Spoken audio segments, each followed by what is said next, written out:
Bonsoir à toutes, bonsoir à tous. Merci de... Pardon? Ah oui, oui, oui. Monsieur Ben Mohamed vient de me rappeler qu'il faut que je vous demande de couper les téléphones. En sourdine. En sourdine, la modernité. Et donc ce soir, nous sommes plutôt ravis, à l'ACB, moi en particulier, de recevoir Salma Boukir pour nous parler à la fois d'elle, mais de son expérience, et à travers son expérience, de nous relater un certain nombre d'éléments, de données sociologiques sur son parcours de femme en Algérie, d'abord comme écolière, lycéenne, collégienne lycéenne, puis ensuite comme syndicaliste, ensuite comme militante engagée dans le cadre du Printemps Noir d'avril-juillet 2001.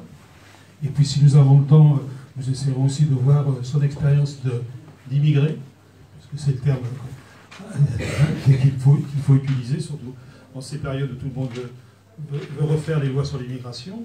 Et peut-être qu'il y a aussi là, il y aurait sûrement, on verra si on a le temps, mais il y aurait sûrement aussi beaucoup à dire à la fois sur le parcours, l'enseignement sur la sociologie de l'immigration, et puis sur le lien entre ce que vous avez été enfant, ce que vous avez été adulte comme personne engagée sur le plan syndical et sur le plan politique, et puis sur ce que vous avez aussi réussi à faire ici en France une fois que vous êtes arrivé en France. Ça date d'ailleurs de 2001.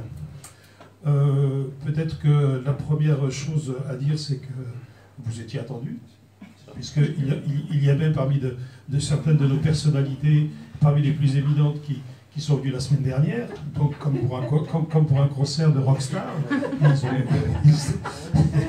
Donc voilà, ils ont fait la queue pour le nouveau portable ou pour le concert de Salma Boukir. Voilà, je ne les dénoncerai pas. Donc nous allons commencer aujourd'hui, peut-être avant de parler de ta trajectoire, peut-être est-ce que l'on peut d'abord situer dans ton contexte socio-familial qui nous permettra ensuite de développer sur ce que tu as pu entreprendre. Avec grand plaisir. D'abord, Thenmer Senouin, merci d'être venu. Thenmer à l'ACB, et puis à toi de me donner cette opportunité, ça fait très longtemps. Donc merci pour ceux qui se sont déplacés et merci à ceux qui se sont déplacés en avance la semaine dernière. Suivez mon regard. Merci infiniment, ça me fait très très plaisir.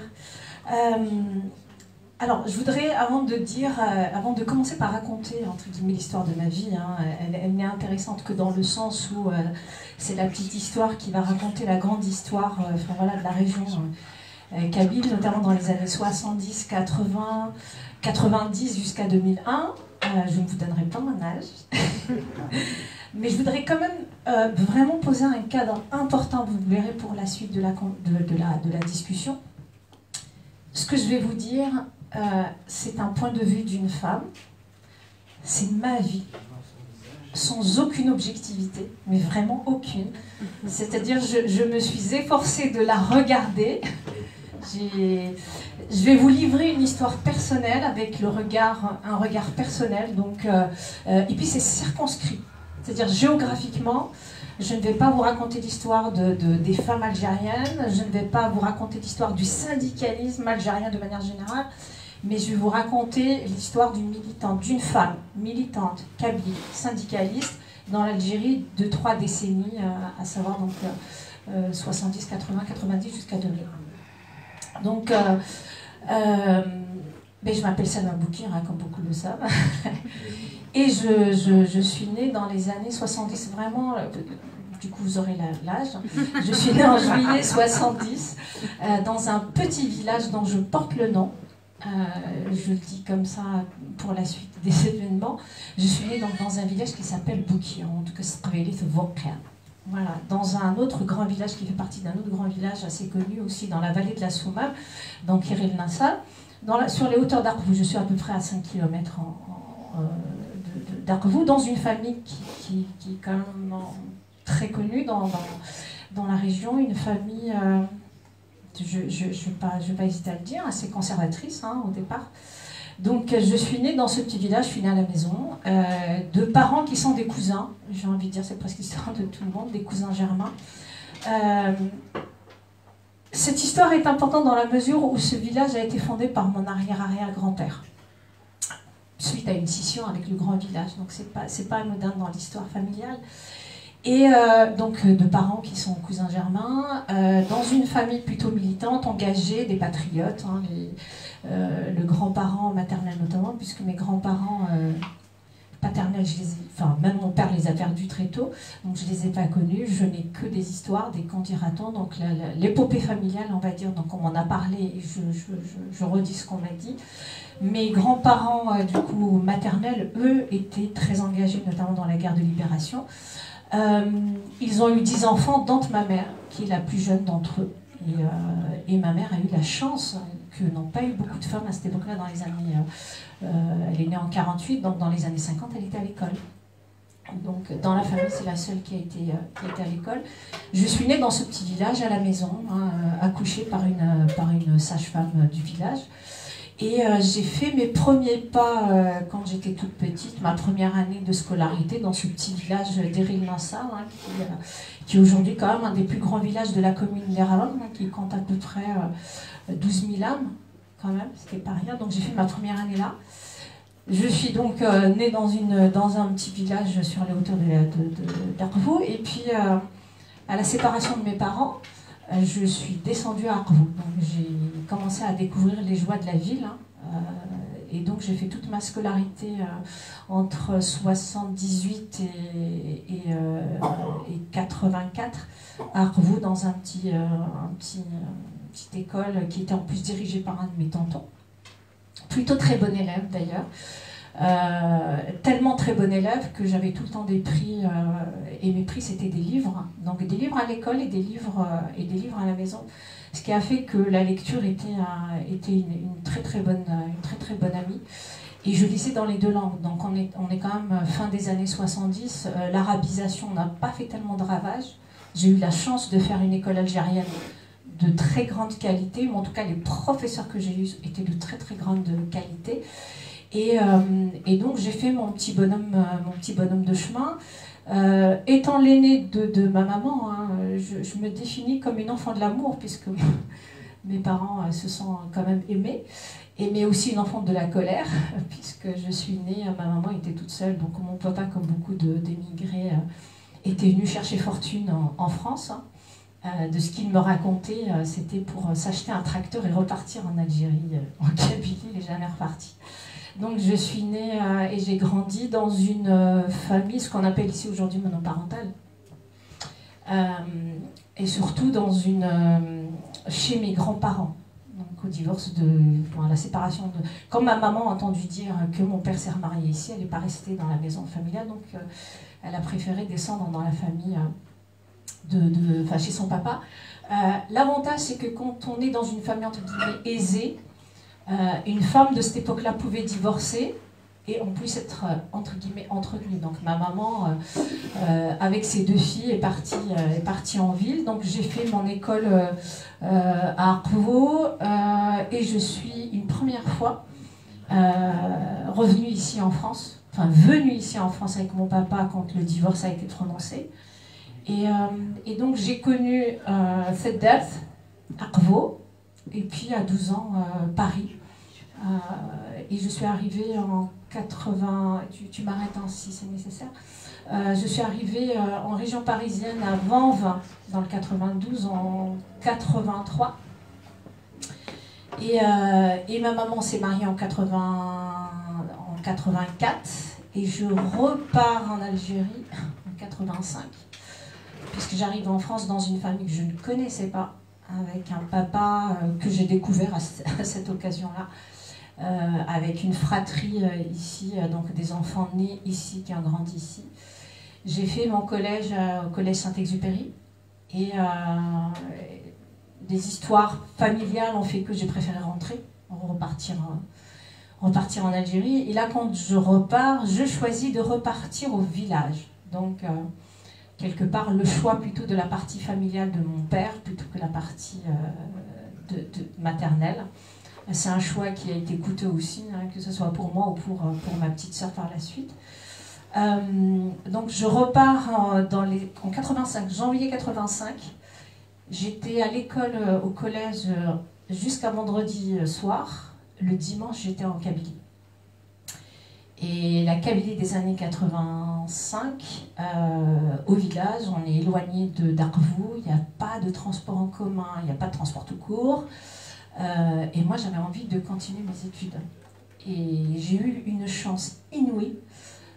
C'est que je viens aussi d'une famille, malgré son conservatisme, entre guillemets, c'est quand même des gens pour qui se cultiver, aller à l'école était très important, que ce soit le côté maternel qui était un peu plus riche ou le côté paternel qui était moins riche. En tout cas, l'instruction était pour eux très importante. Donc j'ai repris, je suis repartie à l'école, au collège, à Arvou. Donc il fallait faire le trajet, descendre d'Eril jusqu'à Arvou, il faut compter à peu près entre 8 et 10 km.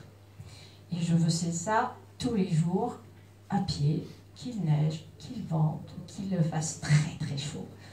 Et j'ai fait ça pendant des années, jusqu'à l'arrivée des premiers bus. Je m'en rappellerai toute ma vie. Premier bus, donc on était peut-être 3 filles au départ, à aller à l'école. Et je me suis presque retrouvée toute seule par la suite, parce que moi je suis passée au lycée et les autres n'ont pas fait de lycée. Donc je ne vous raconte pas la difficulté d'aller faire ses études en fait à cette époque-là. Non seulement parce qu'il n'y avait pas les transports, mais il y a aussi malheureusement les contraintes familiales qui font que du côté des femmes, elles n'étaient pas très très chaudes pour que j'aille à l'école.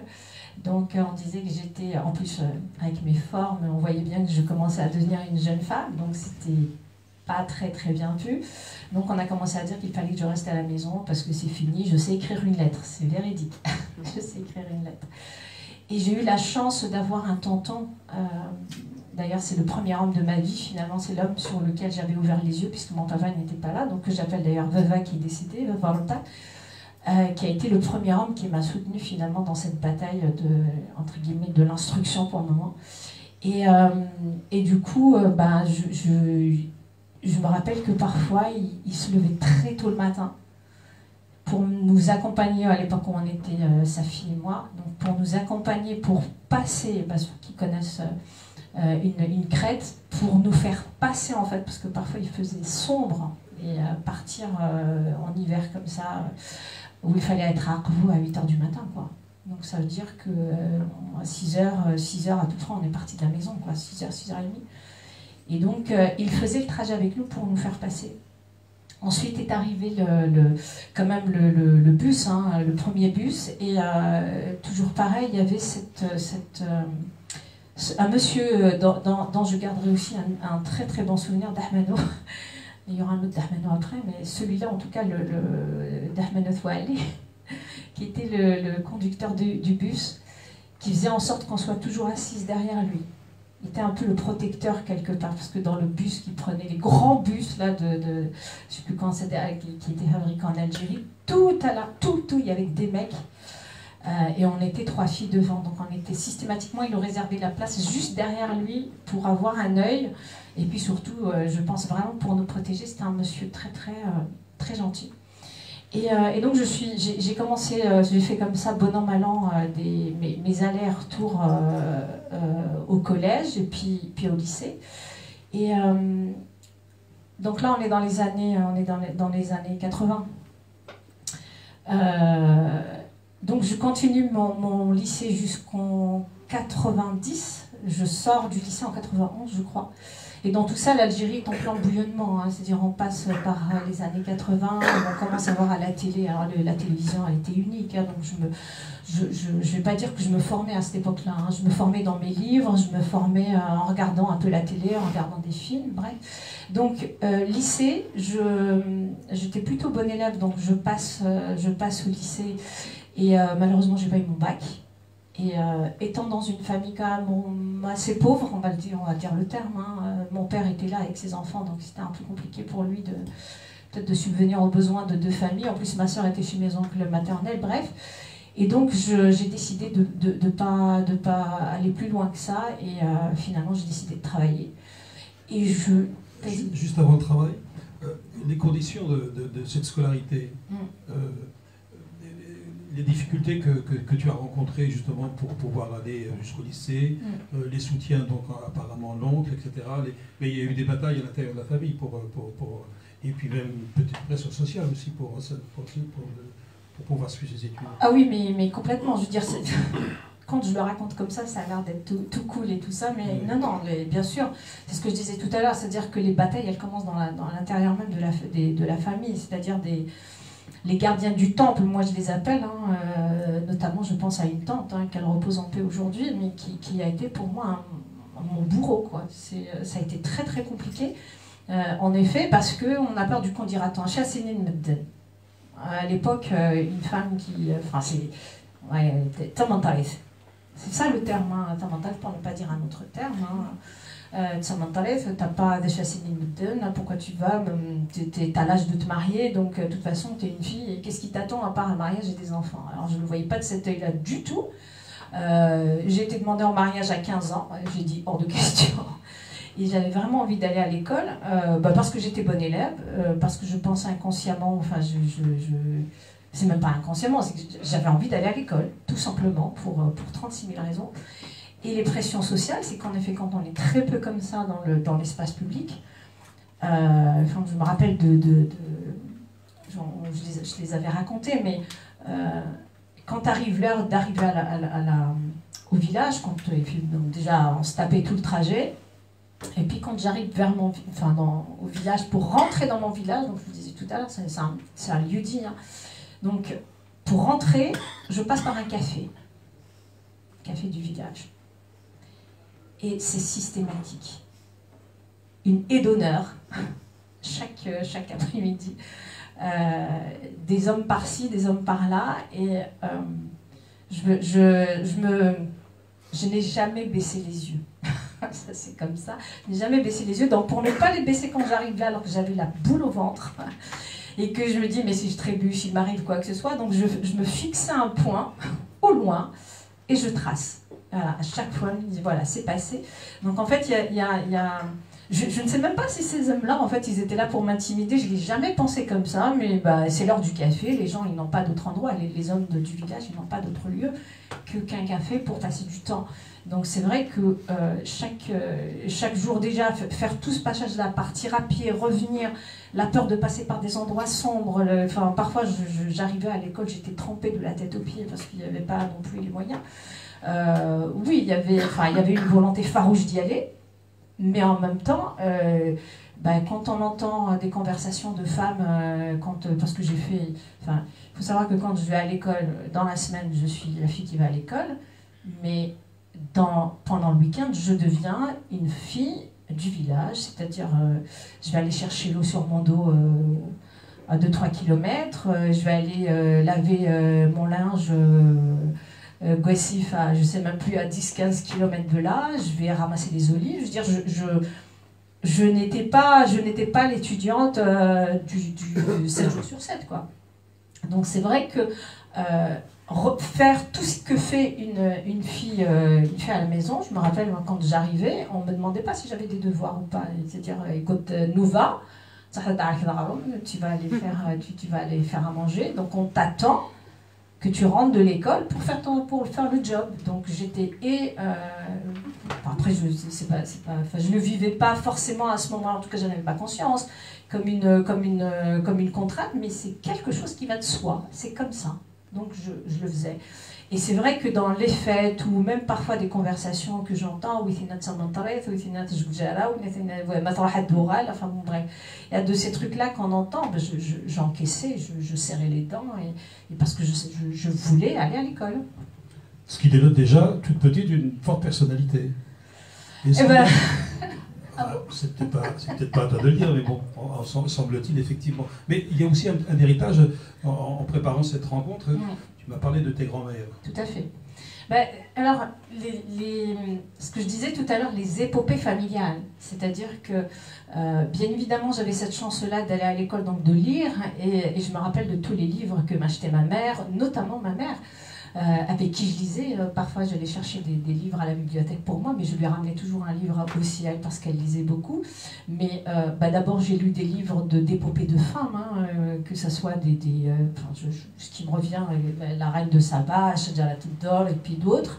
Mais j'avais aussi, en effet, dans mon milieu familial, moi, mes grands-mères étaient de réputation. C'est-à-dire, ma grand-mère paternelle, que je n'ai pas connue, paraît-il, était une grande gueule. C'est une femme qui a perdu son mari très très jeune, on est dans les années 40. Ma grand-mère est décédée vers les années 48 et elle a perdu son mari, elle était très jeune et elle s'est retrouvée à s'occuper de 3 gamins, pas d'argent, pas de ressources, rien. Mais c'était une femme, d'après ce qu'on me racontait, qui ne se laissait pas faire. Donc elle était connue pour être une grande gueule, on ne l'aimait pas beaucoup parce qu'elle ne se laissait pas faire. Et j'avais un autre pendant d'une personnalité féminine qui est une force tranquille, qui est ma grand-mère maternelle. Ma grand-mère maternelle a élevé, pareil, 10 enfants dans des conditions très compliquées, même si en Kabylie, quand on a des biens, c'est des terres. Les terres, elles ne sont pas vendables, donc à la limite, elles te donnent de quoi vivre. Mais donc quelque part, moi, on m'a raconté des histoires, et elle raconte, ma mère me l'a raconté aussi. C'est une femme qui a élevé 10 gamins toute seule parce que mon grand-père, bon, la guerre en Allemagne, et puis mon grand-père n'était pas spécialement, mon grand-père paternel, a priori, n'était pas spécialement quelqu'un qui se retroussait toujours les manches. Bref, donc j'ai grandi aussi dans cet environnement-là de femmes qui en imposaient. Et un autre modèle féminin qui, pour moi, a été exemplaire, c'est ma tante, ma grande-tante, qui aurait pu être la mère de ma maman tellement elle la dépasse en âge. Pareil, quand elle venait, elle forçait le respect de tous ses frères. C'est-à-dire, c'est l'aîné d'une fratrie de 10, mais tout le monde était à même devant ma tante. Et puis, j'ai vraiment vu, en fait, le comportement des hommes de la famille avec beaucoup de respect pour leur mère, pour leur sœur. Ma mère a été choyée, ma mère a été adorée par ses frères. Ma mère, je peux dire que c'est presque le contraire de moi, quoi. Ma mère, c'est quelqu'un de taiseux, de très très doux, de très gentil, qui a encaissé. Elle a encaissé un premier mariage, même si elle a aimé par la suite mon papa, mais elle ne l'a pas voulu quand même.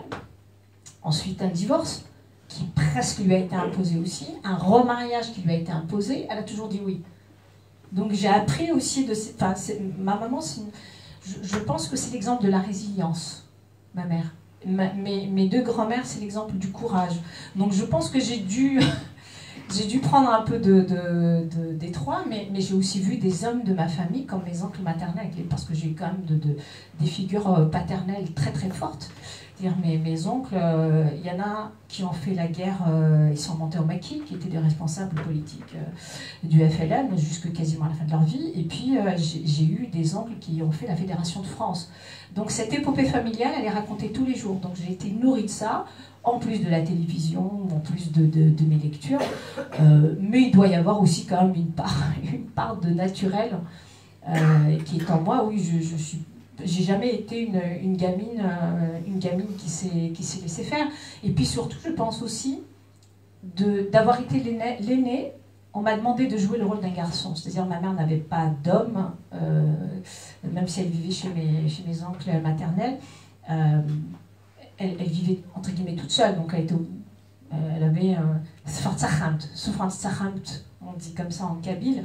C'est-à-dire qu'elle ne vivait pas, qu'elle ne faisait pas la popote avec ses frères et sœurs, ses frères surtout, pour préserver un peu sa dignité et qu'elle fasse un peu ce qu'elle veut. Donc, pendant longtemps, j'étais le garçon manqué. Donc c'est moi qui faisais les courses. Je faisais les courses à 10 ans, quoi. Je pouvais aller faire mon marché à 10 ans, 10-11 ans. Alors on va avancer. On a déjà quelques éléments de personnalité qu'on retrouvera par la suite. Et de filiation, de transmission, y compris même parfois en s'imposant contre un certain nombre de choses héritées. Et puis le lycée est terminé, tu décides de travailler, alors que tu as plutôt envie de faire des études. Alors, oui. Pourquoi ce choix ? Alors, c'est vraiment un choix imposé, et puis peut-être une espèce de conscience qu'il faut passer aux choses sérieuses, quoi. J'étais dans une famille qui était très très pauvre, finalement, parce que mon tonton était simple manœuvre à la mairie du Rarom, et il n'arrivait pas à subvenir aux besoins de déjà ses enfants à lui, hein. Il en avait 4 ou 5. Et puis moi, parce que mon père était là, et même s'il envoyait de temps en temps des mandats, ça ne suffisait pas pour faire grandir une fille. Et puis je faisais des études techniques, mais alors qui me disaient strictement rien. Ça dit aussi beaucoup sur l'orientation en Algérie. C'est-à-dire j'ai eu mon brevet, je devais passer en scientifique au lycée, et puis on m'a dit ah bah non, tu seras littéraire. Et puis quand j'arrive vraiment au lycée, j'étais comptable. Je fais des études de compta, j'ai détesté ça. Donc j'ai pas eu mon bac et j'avais eu aucune envie de repartir sur un an. Donc j'ai décidé d'aller travailler, j'ai fait un CAP à Arquevaux, donc ça venait d'ouvrir en fait le centre de formation professionnelle à Arquevaux. Et j'ai décidé tout de suite d'y aller, et je me suis dit je vais un métier et je vais bosser, tout de suite. Oui. Voilà. Tu dis aussi que tu ne voulais ne rien devoir à personne, ou à qui que ce soit. Oui, je pense que ce besoin de liberté, cette envie d'être mon propre chef est arrivé très tôt, mais je pense que c'est aussi dû même à mon éducation, c'est-à-dire j'ai dû me débrouiller assez rapidement toute seule. Il faut savoir que moi j'ai quitté ma maman, j'avais 12 ans et demi quand mes oncles ont décidé que ma mère devait divorcer pour se remarier. Moi je me suis retrouvée à 12 ans, larguée à Paris, dans une famille que je connaissais pas. J'avais une petite sœur dont on me disait qu'il fallait que je m'occupe alors que j'avais que 3 ans de plus qu'elle. Et puis je repars en Algérie, donc il y avait déjà ce truc qui était là, quoi, en fait, de la débrouillardise du système D assez rapidement, et ça s'est pas démenti avec le temps, quoi. Donc la première expérience, je crois qu'après tes expériences professionnelles, syndicales, politiques, c'est que tu vas passer d'une sorte de ce qu'on peut appeler une sorte d'élan vital qui t'animait depuis toujours, vers une conscientisation un peu plus large, et notamment à travers le syndicat. L'expérience du syndicat va être une formatrice. Pour moi, ça a été THE expérience. Alors le syndicat, on va dire de quel syndicat il s'agit, quelles étaient tes fonctions et quelle était l'expérience. Ok, donc on est déjà dans les... une fois que j'ai fini ma formation, j'ai eu la chance, parce que ça c'est important aussi, et ça m'a vraiment énormément aidé. Je viens d'une commune aussi qui est très pauvre, hein. Je le dis ou pas qu'on est... Non, tu ne dis pas. Non, tu ne dis pas. Je viens d'une commune quand même qui est relativement pauvre, mais même pas relativement pauvre, très pauvre. Et donc, jusqu'aux années 90, les élèves, comme j'ai fait moi mon lycée à Arquevaux, donc tout le monde allait à Arquevaux. Et puis, collège et lycée. Et donc, les années 90, construction d'un grand collège au chef-lieu de la commune, à Irlande, donc qui est à peu près à 3-4 km de la maison. Et donc j'ai eu la chance finalement quand il a ouvert ses portes. Moi j'avais fini mon CAP, j'étais major de promo. J'ai fait une année sabbatique chez ma mère parce qu'elle était malade, donc je suis allée m'occuper d'une famille avec 10 gamins, plus ma mère, plus son mari. Donc j'ai fait la popote pendant 1 an. C'est vraiment un exercice intéressant.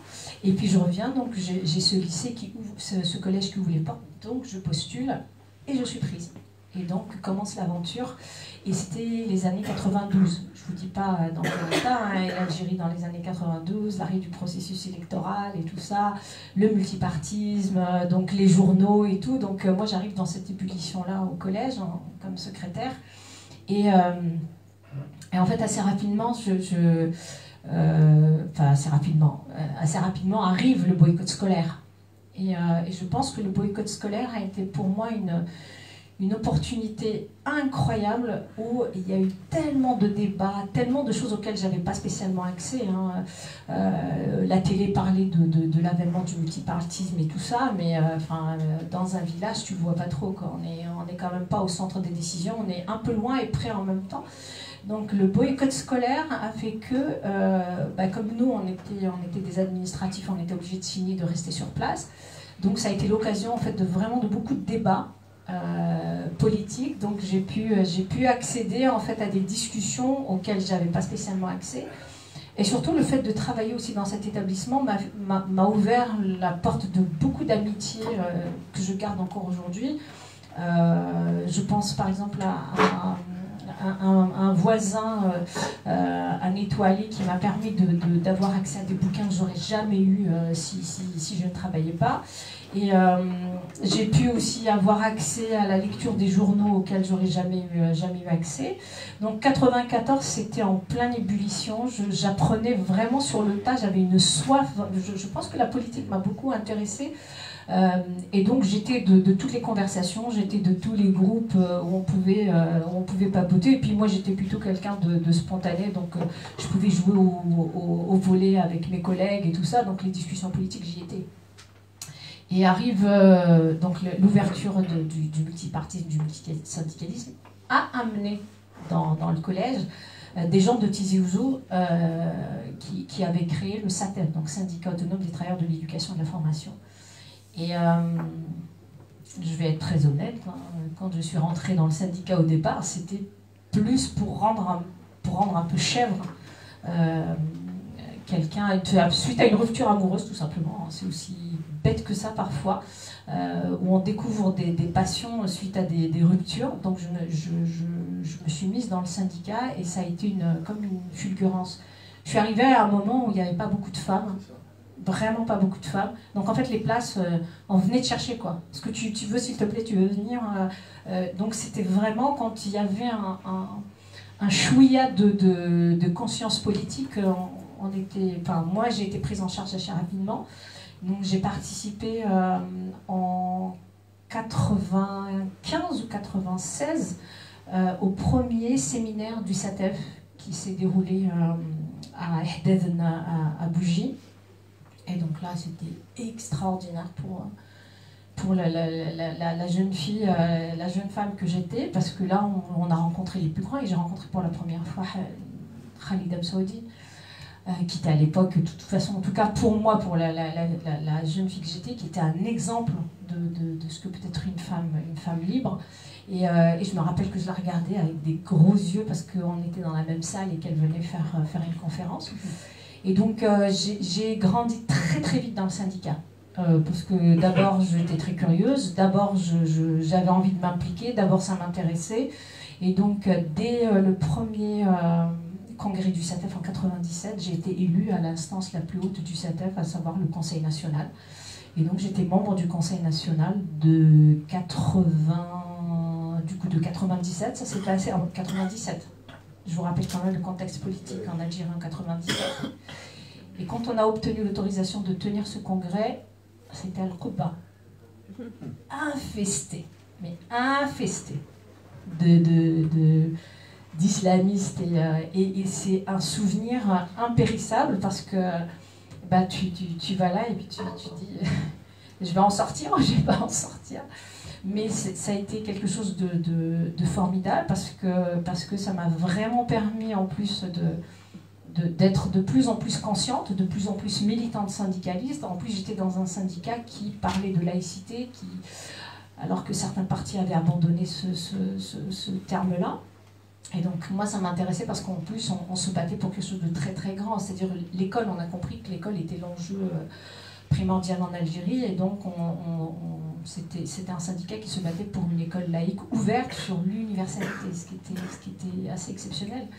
Et donc j'ai fait mes armes au SATEF de 95, donc 95-96 jusqu'à mon départ en 2001. Ouais. Et au Conseil national, je ne sais pas combien il y avait d'hommes, mais il n'y avait que 3 femmes, et après il n'en restera plus qu'une. Alors au Conseil national, oui, au départ, alors c'est pas au Conseil, il n'y avait que 3 femmes, je ne me rappelle plus combien de femmes. C'est au niveau de Gaïs qu'on était 3 femmes au niveau du membre du Conseil national. C'est le Conseil régional. Donc on était 3 nanas, et puis je me suis retrouvée toute seule par la suite, pour la simple bonne raison que quand on est responsable syndical ou responsable politique, peu importe, il y a énormément de déplacements. Énormément de va-et-vient, c'est des réunions à n'en plus finir quasiment chaque week-end. C'est quasiment chaque week-end, j'étais pas à la maison. Et chaque week-end, il fallait partir Tizi, Alger. Et puis alors. Tout ça dans les années 90. Tout ça dans les années 90. Ça a été des moments très intenses en termes d'amitié, en termes de liens. C'était très intense parce qu'on joue à cache-cache avec la mort en fait, parce que ça tuait à tout va en fait. Vous ne savez pas sur quoi vous allez tomber. Ça nous était arrivé de passer à des endroits où les terroristes venaient de partir. Je me rappelle une fois, on revenait d'une réunion à Tizi Ouzou, on était bloqué avec Credo. J'étais toute seule dans un fourgon qu'on avait loué. En plus, nous, on était militants, on donnait de notre poche. On payait pour partir à nos réunions. Et le fourgon était tombé en panne. Et on arrive dans un barrage de gendarmerie. Ils ont regardé dans le truc, ils ont dit mais vous êtes complètement tarés en fait à cette heure-ci, parce qu'il faisait nuit, on était dans la forêt d'Aix-Feu, et on est complètement malade. Et puis au copain, il a dit mais vous êtes fou de venir avec une femme. Il dit mais en fait vous venez de passer par il y a peut-être 1 heure ou 2, il y avait un faux barrage. En fait, on finit, enfin en tout cas, j'ai fini par trouver des parades. Hein, je veux dire, j'étais pas ciblée personnellement. On était comme beaucoup d'Algériens, on pouvait sauter sur une bombe. J'étais pas journaliste. Pour moi, j'étais petite militante. On me donnait des instructions. D'abord, moi, je m'habillais toujours en garçon, presque garçon manqué. Donc, j'ai évité qu'on voit trop mes formes. J'ai toujours en casquette, basket, sac à dos. Donc, enfin, c'est rare qu'on voit que c'est une femme. Et puis, c'était très grisant, en fait, parce qu'on savait quand on partait, mais on ne savait pas si on revenait. Donc, à chaque fois qu'il y a un retour à la maison, c'est comme une victoire, en fait, sur la mort et puis sur ces gens qui nous disaient qu'il fallait rester à la maison, quoi. Pour moi, c'était impossible. Donc, c'était un apprentissage dans le dur de ce que c'est que résister, finalement, parce que c'était de la résistance à un petit niveau. Parce que je commençais à être connue, mais je n'étais pas encore très, très connue. Mais je commençais quand même déjà à avoir ma photo dans une certaine presse. En tout cas, mon nom circulait pas mal. Mais voilà, pour moi, c'était un engagement, c'est jusqu'au bout, quoi. Et là où tu vas vraiment commencer à être connu, c'est à partir de 2001 et le Printemps Noir, où là, comme responsable syndical régional, tu décides d'envoyer un courrier après l'affaire d'Amizou, c'était les 3 lycéens qui ont été embarqués par la gendarmerie, tabassés, etc., qui a provoqué un certain nombre de manifestations. Tu décides, toi, tu prends une initiative. Oui. Laquelle? Alors, juste avant 2001, tu disais connu, j'étais connue finalement avant, parce que j'ai pu venir, par exemple, en tant que responsable, j'ai été invitée, par exemple, à représenter du coup l'Algérie, mais mon syndicat, mais j'étais la seule Algérienne en Suisse pour les 50 ans de la Déclaration des droits de l'homme. En Suisse, et donc j'ai eu mon nom sur une double page d'une revue suisse romande, j'ai eu ma photo en première page d'un journal. C'était à double tranchant, c'est-à-dire que ça m'a permis quelque part d'asseoir, que ça soit au village, que ça soit dans la commune, que ça soit à Arvou, mon statut de militante, parce que certains pensaient que je sortais pour aller chercher un homme, quoi. Il n'y avait pas besoin d'être au syndicat pour avoir un homme, mais enfin bon, bref. Donc ça m'a permis aussi quelque part un peu d'asseoir. Et puis j'ai aussi, je pense que c'était assez important aussi, j'ai réussi à construire une maison, ce qui n'était pas normalement mon rôle. C'est le rôle des hommes chez nous, en tout cas. Vous voyez comment on compartimente les rôles de chacun. Donc j'ai construit la maison de mon père. Mon père a fourni l'argent et moi je me suis occupée de la construction de A à Z. Donc j'ai commencé à comprendre un peu tout le métier de maçon, à connaître un peu toutes les mesures. C'est-à-dire si on a besoin de construire une maison, on peut t'appeler? Tu peux, avec plaisir. Et en 98, j'ai décidé de vivre toute seule dans cette maison, ce qui a été aussi une sacrée prise de risque, parce que justement on commençait à me dire il faut faire ci, il faut faire pas ça, tu vas pas là, tu vas pas ici. Donc à un moment ça m'a tellement saoulée que je me suis dit ok, liberté jusqu'au bout, donc je vais aller vivre dans la maison de mon père. Le scandale, jeune fille à vivre toute seule dans un village, enfin j'ai envie de dire par là d'Amé, Zet Khaï. On était entourés, quoi. On est dans un village, le village de ma famille, mais bon, c'est en symbolique vivre en tant que jeune fille dans ma maison toute seule. Donc je commençais vraiment à me faire connaître, quoi. Donc dans la rue à Arvou, qui est quand même une grande ville, les gens connaissent, les gens d'Arvou sont ici, il y en a quelques-uns. Et donc il y a quand même une espèce de statut qui commence à se mettre en place. Et au niveau syndical, j'y suis pas allée de main morte, quoi. J'ai vraiment pris mon travail à cœur. Donc je suis venue plusieurs fois en France représenter mon syndicat. J'ai fait énormément de formations et tout ça. Donc 2001, quand il est arrivé, j'étais responsable syndical dans un syndicat de l'éducation nationale. Donc pour moi, en plus on était dans une situation d'urgence, j'ai qu'un vague souvenir de l'événement du décès de Galmah. Mais c'est surtout ce qui a déclenché, la rédaction de cette fameuse déclaration. c'est l'arrestation des 3 collégiens d'Amizore. Et donc je ponds une déclaration en la signant, parce que j'étais responsable syndicale de la structure de la commune, cas d'urgence, donc réaction, enfin entre guillemets réaction urgente, donc je prends la distance, je fais une déclaration, je l'envoie à la presse locale, hein, je remercie d'ailleurs mes amis de la presse là-bas, que ce soit Mourad, que ce soit Aziz, Lassen, enfin tout ça, ils ont été très très très présents pour moi aussi à cette époque-là. Donc je l'envoie et finalement je l'envoie à qui? C'est les gendarmes qui ont tiré sur le gamin et c'est les gendarmes qui ont arrêté les gamins. Donc nous on avait une brigade de gendarmerie à Erla et le brigadier je le connaissais je le connaissais parce que j'étais aussi en plus comme j'étais responsable, j'avais des réunions avec l'association des parents d'élèves. Il était parent d'élèves dans mon collège, c'était un gars très bien. On va dire ce qu'il en est, jamais un mot plus haut que l'autre. Je l'ai envoyé à la Daïra parce que la Daïra, c'est aussi les responsables de l'État, c'est l'État qui a tiré sur les gamins. Je l'ai envoyé, je pense pas au parti politique, mais je l'ai envoyé à la presse aussi, cette déclaration, et j'avoue que j'ai pas été de main morte. Quand je relis la déclaration, je me dis, waouh, quand même, t'as pas été de main morte, mais ça me ressemble aussi. Pour moi, c'était mon rôle en tant que syndicaliste de l'éducation nationale, de faire une déclaration comme ça, d'interpeller le ministre de l'Éducation, à l'époque c'était Bouzid, qui n'avait pas pipé un mot. Pour moi, c'était inacceptable, c'était ignoble. Donc j'ai fait cette déclaration, ça m'a permis aussi de dire la rage que je ressentais à ce moment-là, qu'on s'attaque à des gamins enfin, c'était une aberration pour moi. Les conséquences de cette déclaration? Les conséquences. J'ai eu des personnes qui sont, enfin des amis qui sont du coup des militants d'anciens militants du MCB notamment, des militants d'anciens partis politiques, FFS, RCD, tout ça, qui quand ils ont vu la déclaration, ils ont dit, dis donc Salma, c'est quand même pas mal ce que tu as écrit là. Et donc j'ai été comme ça conviée aux premières réunions. Non, mais avant, il n'y a pas une... Ah oui, convocation, mais oui, j'ai oublié celle-là. Mais oui, j'ai été convoquée par le préfet, le sous-préfet, et puis c'est une sous-préfecture à Arcavou, donc j'ai été convoquée par le sous-préfet d'Arcavou pour la déclaration. Et donc j'arrive chez lui, alors je suis décidée quand je sais que j'ai raison. Donc je rentre chez lui, mais alors pas froid aux yeux du tout. Et la première chose qu'il me pose comme question, il me dit, mais est-ce que tu connais un tel? Donc il dit, bah oui, c'est mon oncle. Est-ce que tu connais un tel? Je lui dis, bah oui, Tralé. Ok. Il me dit, pourtant tu es de bonne famille. Pourtant tu es de bonne famille. Donc pourtant tu es de bonne famille, qu'est-ce qui te prend pour écrire une déclaration comme ça? Donc j'étais très très franche avec lui. Et je lui ai dit, en fait, là, c'est la moindre des choses. Moi, j'ai entendu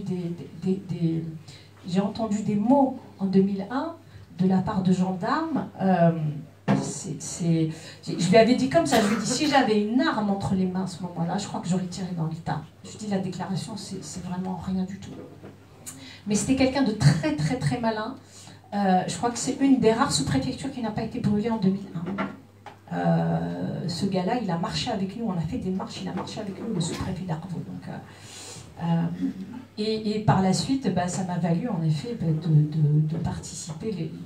Les copains m'ont dit, si tu es capable de prendre un truc pareil, donc tu es capable de prendre des responsabilités, tu viens. Et ils étaient en pleine réflexion pour la création du comité de suivi de la ville d'Arcavou. Donc j'étais membre fondateur du comité de suivi de la ville d'Arcavou. Je me rappellerai toujours Jamal Ben Seba pour Fedkara Besra, puisqu'il est ici, mais il n'est pas ici aujourd'hui. Mais Jamal, à l'époque, était à la tête du comité, ou en tout cas une personnalité publique, puisque c'est un ancien député du FFS.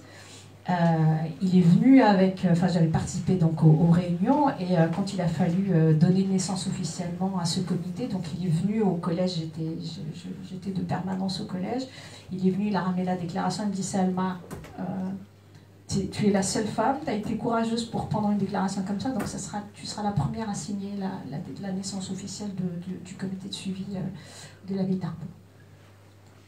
Et c'est pas de ce moment-là, effectivement, que tu vas être particulièrement connu, que tu vas assumer beaucoup de responsabilités, que tu vas être présent dans les manifestations, tout à fait. etc. Ouais, ben, c'est que, en effet, ça a été comme un déclencheur. En fait, là, on a quand même, je veux dire, le temps est passé. Je salue d'ailleurs quelques-uns des blessés. Ali, il est là. Quelques-uns des blessés de Kabylie. Je veux dire, il y a eu des choses vraiment atroces. Avec le recul, je me dis, mais c'est même pas du courage qu'il a fallu pour affronter. Moi, j'ai eu en 2001, je crois que les moments où j'ai dû me retrouver sur une barricade à Arvoud parce que Eralam avait été encerclé, on a eu des blessés, les gens, enfin la gendarmerie, pas la gendarmerie pas la section de Eralam, c'est des gendarmes, c'est des forces spéciales en fait, c'est des gendarmes, enfin, quand je me rappelle comment ils étaient habillés, j'avais l'impression d'avoir affaire à un Terminator, quoi. Et en fait, quand tu te retrouves sur une barricade, j'avais la même peur que quand je partais à mes réunions dans les années 90. C'était exactement la même chose. Tu vois des gens tu vois ces mecs-là baraqués avec les yeux qui leur sortaient de la tête. Et j'avais peur pour moi, même pas de mourir, parce que je pense qu'après, on s'habitue presque à l'idée de la mort, mais je me suis dit, mais alors là, s'ils me chopent ces gens-là, qu'est-ce qui va m'arriver, quoi. J'avais plus peur de la torture ou même du viol, qui aurait été très compliqué. Et en plus, enfin, moi j'assumais ce que je faisais, j'étais consciente de ce que j'étais en train de faire. J'étais sur une barricade, il n'y avait aucun problème, mais tous mes copains, tous mes amis qui étaient là, qui avaient peur pour moi, donc on ne savait pas trop s'ils devaient faire attention à eux ou faire attention à moi. Moi j'ai eu des copains qui m'ont dit, mais Salma, s'il t'arrive quoi que ce soit, on ne pourra pas rentrer à la maison, quoi. Donc c'est très très touchant, parce que tu te dis, bah, non, moi j'assume, qu'est-ce qui t'arrive, mais enfin on peut pas s'en empêcher. Donc ça a été très très dur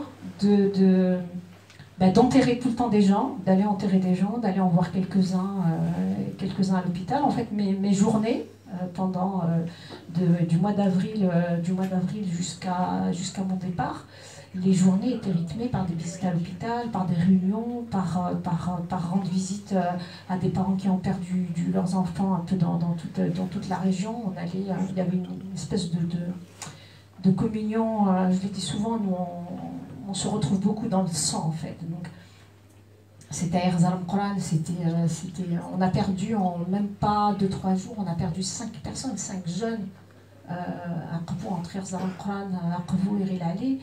Donc en fait, je me retrouvais, du coup, le fait d'être dans le comité de suivi, je faisais ce que faisaient tous les membres du comité de suivi, c'est-à-dire on rend visite aux familles,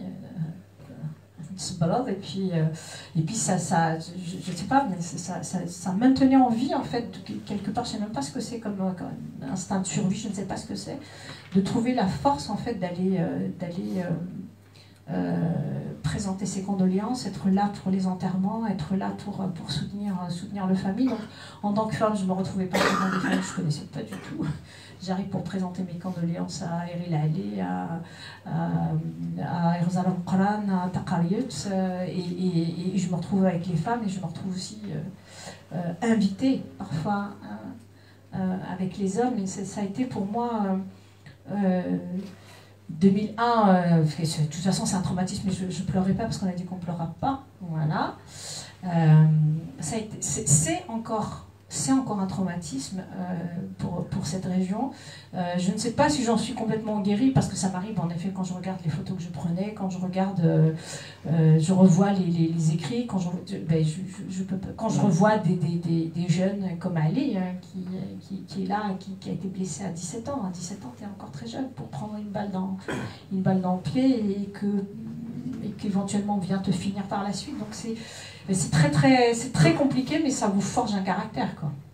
Alors, pour éviter de pleurer, non, une question un peu plus générale, tu avais non seulement assumé des responsabilités, mais tu étais écouté, tu participais, oui, y compris effectivement à des réunions, y compris à des réunions, à des assemblées de village, on t'invitait, oui. Donc tu étais écoutée comme femme, comme militante, comme... Oui, comme tout. C'est un tout. En fait, je pense que les gens, mais c'est aussi tout un parcours. Je veux dire, les gens, ils sont pas bêtes. Hein. Moi, j'ai jamais été un but de ma personne. C'est toujours en toute humilité.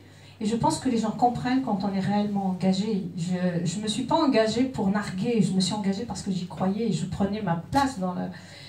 J'ai fini par occuper ma place dans l'espace public de manière très simple et très naturelle.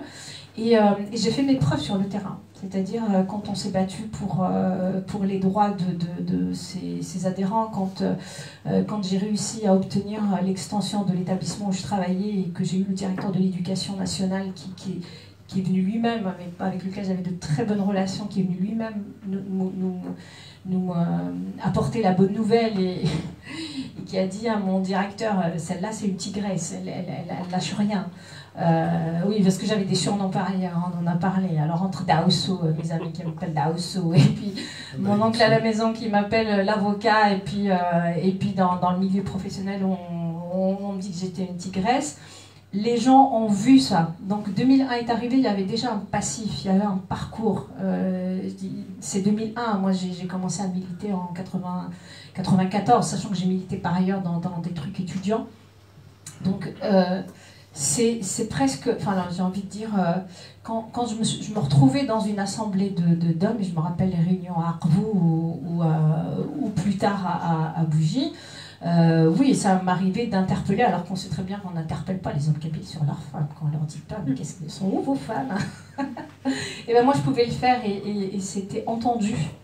Parce qu'ils savaient que c'était pas pour les narguer, c'était pas pour leur donner des leçons. Et j'ai envie de dire, si c'était à refaire, je le referais même pas, parce que ça veut dire aussi qu'on instrumentalise les femmes. Si une femme n'a pas envie de se retrouver là, elle se retrouve pas. Mais en tout cas, moi j'ai été écoutée, j'ai été conviée à des endroits où je me dis, mais jamais de la vie. Il me revient deux événements très importants qui étaient très symboliques. C'est un enterrement à Eril Ali où enfin, voilà, j'étais un peu mal parce que je connaissais pas les gens. Je suis quand même quelqu'un de timide qui a beaucoup travaillé sur sa timidité. Donc une fois qu'on a présenté les condoléances, je sors pour retrouver mes amis. Et en fait, mes amis étaient assis avec des gens du village d'Auzemort. Donc j'arrive et j'étais un peu comme ça. Et puis il y a un vieux monsieur qui me dit Araïlia. Ça, c'est beau quand on te dit ça. Parce que et puis tu vois dans son visage que c'était quelqu'un qui avait beaucoup de tendresse et beaucoup de respect. Donc il arrive. Donc il m'a fait asseoir dans cette assemblée d'hommes. Je m'étais assise pour discuter. Et la deuxième, c'était à la réunion du comité de village, des villages d'Airain. Donc le président était aussi... vous voyez, les mêmes se retrouvent, en fait, c'est comme ici, hein, les mêmes militants. Donc le président de ce comité, c'était le président de l'association des parents d'élèves de la commune. Donc il tenait une réunion, comme toutes les réunions d'urgence à cette époque-là. Et donc j'arrive, moi, à la mairie, parce que ça se tenait à la mairie. Et pareil, j'ai hésité, parce que, entre guillemets, enfin, je veux dire, par pudeur, je sais où je m'impose. Je sais où sont, quelque part, entre guillemets, je dis vraiment entre guillemets, les limites. Donc j'ai pas osé en fait rentrer parce que j'avais pas été conviée. Je voulais voir le président. Et donc il me dit viens Salma, pareil, ta place est ici. Donc il Balid qui me dit viens rentre. Donc je rentre et j'assiste à la réunion des villages en fait, en gros l'assemblée des villages d'Airain. Donc ce sont en effet c'est symbolique. Symbolique et en même temps, je me suis dit, ils ont vraiment accepté tel que j'étais. Ce qu'appelait Alain Mahé, pour ne pas le citer, la transgression par le haut. C'est-à-dire qu'à un moment donné, une femme, dans un espace quel qu'il soit, elle a tellement, entre guillemets, dépassé les bornes, elle a tellement fait ce qui n'était pas faisable, entre guillemets, qu'on finit par accepter en fait le comportement. C'est Salma, ah ouais, de toute façon c'est Fina. Ou c'est Salma, oui, elle a fait ses preuves, donc en gros il y a aucun problème pour qu'elle soit là. Alors, ça pose d'ailleurs quelques questions un peu plus personnelles avant de passer la parole à la salle. C'est que le processus il n'y a pas un processus conscient d'engagement politique ou même féministe, entre guillemets, jusqu'à l'expérience syndicale et surtout avec l'expérience de militante au sein du Printemps Berbère, où là tu commences à conscientiser les choses. Mais je me rends compte aussi que lorsque tu parles, c'est que le désir d'émancipation, de liberté, s'accompagne toujours d'un point de vue responsable. C'est-à-dire que Ça ne se fait pas comme ça, ex nihilo et contre tout et à tout va. Il y a un jeu avec un jeu entre guillemets, bien sûr, hein, avec un contexte. Alors, quand j'ai commencé, je pense que c'est le terme que j'utilisais souvent. Je veux dire, je me suis pas réveillée un beau matin en disant « Ah là, mais je suis féministe, je vais défendre les droits des femmes. » Et puis, c'est absolument pas passé comme ça.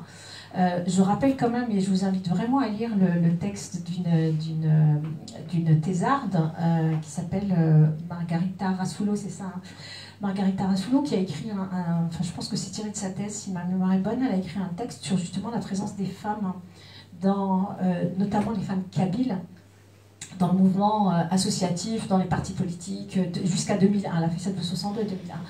Je vous rappelle quand même que j'ai grandi, je suis née dans un village, j'ai grandi dans un village. Je n'ai jamais eu accès à... Je crois que le féminisme, tel qu'on l'entend ici, je ne l'ai jamais entendu. J'ai pas, ça, je veux dire, j'ai pas cette conscience, je me suis pas dit, ah ouais, je suis féministe, je vais me battre pour les droits des femmes. Non, je me suis battue pour mes droits, moi. Ce que je disais, j'étais très généreuse envers moi-même, c'est-à-dire je voulais m'émanciper moi, pour moi. C'est presque à mon corps défendant, quelque part, que je suis devenue, entre guillemets, un modèle dans le village où avant, il n'y avait pas beaucoup de femmes qui allaient travailler. Aujourd'hui, dans mon village, il y a des associations de femmes. À Teslant, il y a une équipe de football de femmes. C'est un village, ne parlons même pas d'Arvou, où elles sont au niveau national. Maintenant, c'est en championne d'Algérie. C'est-à-dire, ça ne s'est pas passé comme ça. C'est-à-dire, au départ, c'était vraiment une volonté personnelle de prendre ma liberté, tout simplement. Alors, Et puis, j'ai toujours eu horreur d'être... C'est très, très français de vouloir mettre des gens dans des cases. J'ai jamais été dans une case, je déteste ça, parce que je crois que je suis un peu trop comme ça pour rentrer dans une case. J'ai jamais eu accès jusqu'à ce que je devienne adulte, finalement, jusqu'à ce que je travaille à Erasmus. Je n'ai jamais eu accès à un bouquin qui parle de féminisme. En tout cas, avec ce terme-là. Et je ne me suis jamais définie comme ça, comme une féministe, sachant que c'est une vraie philosophie, c'est un vrai combat, le féminisme. Donc, je l'ai fait spontanément. J'ai eu des féministes peut-être avant l'heure, si le concept de féminisme s'applique à ma grand-mère, ou s'applique à ma mère, ou s'applique à ma tante. Elles étaient féministes, voilà, elles avaient de la présence, elles étaient là, on les voyait dans l'espace public. Donc la conscience d'être quelque part un porte-drapeau, même après 2001, ça ne s'est pas fait comme ça. Moi, mon combat, je le situe plutôt dans la citoyenneté de manière globale. Qu'est-ce que c'est qu'être citoyen? Moi, dans ma tête, c'est réglé. Je suis l'égal de l'homme. On ne viendra même pas m'expliquer ça autrement. C'est à l'intérieur de moi que j'en suis consciente que c'est comme ça. Je suis l'égal de l'homme. Donc, je n'ai même pas besoin, quelque part, de l'affirmer. Et puis, j'aime beaucoup l'expression, la citation de Mouloud Mabri. Je me refaire, ça a été la signature de mon mail pendant très, très, très longtemps. C'est une identité ne se revendique pas, elle se vit. Donc, moi, mon identité de femme, je l'ai vécue, parfois dans la douleur, mais je l'ai vécue au quotidien, dans ma manière d'être, dans ma manière d'occuper l'espace public, sans pour autant dire aux autres dessus, je suis là, parce que j'ai envie que les femmes existent. Pour moi, la notion de liberté, je me suis battue pour ma liberté, mais le pendant de la liberté, pour moi, c'est la responsabilité. C'est hyper important. Je le rabâche tout le temps à mes clients aujourd'hui parce que je suis coach et je dis, bah oui, on peut se battre pour sa liberté, mais derrière, quand tu es libre, ça veut dire que tu es responsable. Ce qui peut t'arriver, c'est entre guillemets, c'est ta faute. Mais jamais je ne l'ai pas pensé, ma condition de femme. J'ai vécu avec ce que j'ai pu.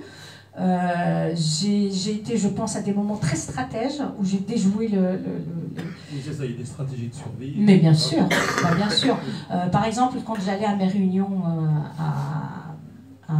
par exemple à Tizi Ouzou à Alger, toujours, parce que mon tonton était décédé très tôt, en 93, j'avais mon cousin, donc le mâle de la famille, c'était lui, donc l'homme de la famille, c'était lui.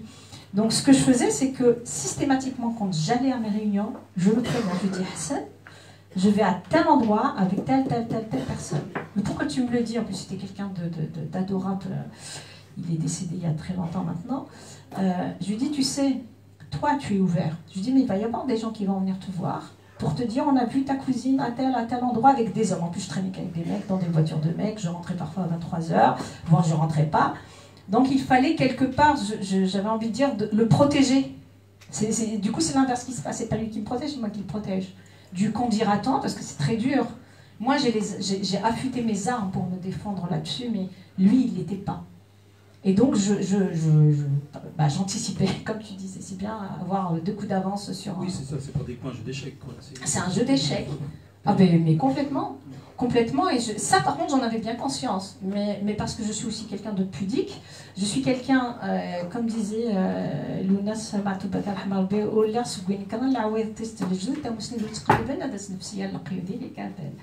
je suis pas contre les traditions à la Kabyle, mais les traditions qui peuvent servir encore. C'est-à-dire quand quelque chose me dérange dans mon être, d'être tout simplement en femme, quand ça me dérange, je vais batailler. Comme une citation que je peux pas louper pour quelqu'un qu'on qualifie de tigresse et quelqu'un qui est convaincu d'être l'égal de l'homme, c'est que un tigre n'a pas à affirmer sa tigritude. Donc c'est ça. Voilà. C'est exactement ça. Une dernière question. Dans ce parcours, tu as reçu beaucoup de soutien d'hommes, y compris dans le syndicalisme. Y compris de soutien qui pouvait paraître protecteur et peut-être critiqué ou critiquable selon certains points de vue, mais tu dissocies effectivement le rapport viriliste de domination de cette protection, en plus dans un cadre culturel et politique particulier. Bah ça, je fais très bien la différence, parce que pour le coup, et j'en ai vu des machos qui sont là, oui, bien sûr. Des réflexions très machistes, mais j'ai envie de dire, maintenant je fais la différence aussi, je me dis pas parce que c'est des Kabyles, bah non, à l'Assemblée nationale en France, il n'y a pas très longtemps, on faisait des réflexions sur le physique d'une députée parce qu'elle portait une jupe ou une robe, donc j'ai envie de dire, j'ai arrêté moi de dire que c'est typiquement Kabyle, ça peut être très masculin. Et c'est vrai que moi dans mon parcours, et c'est pour ça que j'ai spécifié tout à l'heure que c'est mon histoire, c'est pas l'histoire de toutes les femmes, c'est mon histoire. Moi, ceux qui ont été là pour moi, ils sont encore là. C'est-à-dire que j'ai des amis que je connais depuis la nuit des temps. Ils sont encore mes amis. Je pense à Yazid, je pense à Tahar, je pense à Tahar, mais je pense aussi à Mourad Slimani, je pense à Hassan Bira, je pense à Youssef Fatou, des journalistes. Il se trouve que ce sont des hommes parce que, quelque part, en effet, il manquait, dans les instances en tout cas, il manquait la présence des hommes. Donc j'étais là et c'est ce qu'on me disait. On te protège, mais je ne l'ai jamais, encore une fois, vécu comme une espèce d'infériorité. Moi, j'ai eu à discuter, notamment en 2001, à la faveur de l'émeute culturelle qu'on avait organisée. C'était un peu, je pense, le précurseur de Racontard. Hein. On a fait une émeute culturelle, tous les artistes de la vallée de la Soumam se sont mis d'accord pour transformer ce traumatisme en quelque chose, entre guillemets, d'un peu plus thérapeutique. Donc on a fait de l'art-thérapie. Et quand on était en train de préparer l'émeute culturelle en juillet, j'ai eu une discussion avec Saïd Salhi, qui était le vice-président, qui est devenu par la suite vice-président de la Ligue algérienne de la protection des droits de l'homme. J'ai eu cette discussion avec lui qui m'a énormément éclairé sur la problématique des hommes, en tout cas des hommes kabyles, parce que c'est de cela qu'il est question, où il me disait justement à quel point c'était lourd pour lui aussi d'avoir été éduqué lui-même dans cette optique-là d'être le protecteur, d'être celui qui va protéger sa sœur, qui va protéger sa femme. Donc lui-même, il souffrait de ce truc-là et que c'était trop lourd pour lui aussi à porter. Donc en fait, j'ai compris, et puis j'ai eu des amis extraordinaires, avec qui il y a eu énormément de discussions par rapport à ça. Je les ai vus vivre, c'était pas du discours. Parce qu'on peut tenir un discours, il y a des militants, j'en ai vu, hein, il y a des militants qui m'ont tenu des choses, j'ai mal au crâne, hein, des démocrates. Mais mes amis, je les vois au quotidien dans leur vie de tous les jours, avec leurs femmes, avec leurs sœurs, ils étaient congruents. Ils disaient ce qu'ils pensaient ce qu'ils disaient. Donc je sais que quand ils sont protecteurs avec moi, il y a eu des moments où j'ai eu besoin, en effet, qu'ils soient protecteurs. Et ils ont été protecteurs, ils étaient au charbon pour moi. Parce que je ne pouvais pas, du fait même de justement quelques militants qui étaient censés être des collègues, ont eu des comportements vraiment très désagréables, très désagréables. Et j'étais contente d'avoir un soutien, et je fais vraiment la différence entre le machisme et la galanterie. Moi, si on m'ouvre une porte, je suis ravie. Ça me fait du bien. Je sais qui je suis, en fait. Je sais ce que je veux, je sais ce qui je suis. Et s'il y a un macho dans la pièce avec moi, je vais le voir tout de suite par expérience. Donc oui, c'est aussi même pas être protecteur. J'ai été protectrice moi avec des hommes aussi. J'ai joué la sœur, j'ai joué la maman, j'ai joué comme avec mon cousin. J'ai dû anticiper pour qu'il ne souffre pas. On va dire quoi, elle est macho aussi celle-là ou... Non, c'est vraiment à un moment donné, au plus profond de moi-même, j'ai compris des choses de par mon vécu, de par mon expérience. J'arrive à faire la part des choses et aujourd'hui, enfin, je veux dire, les gens ils sont pas aveugles, quoi. Ils ont une mémoire. Donc ils se rappellent des parcours et ils ont vraiment beaucoup de respect. Bon, il y aurait d'autres questions, mais peut-être qu'on va donner la parole à la salle s'il y a des réactions qui sortent du cadre qu'on a prévu. Monsieur Habib. J'ai fait exprès, je profite de ce moment de suspension pour ouvrir.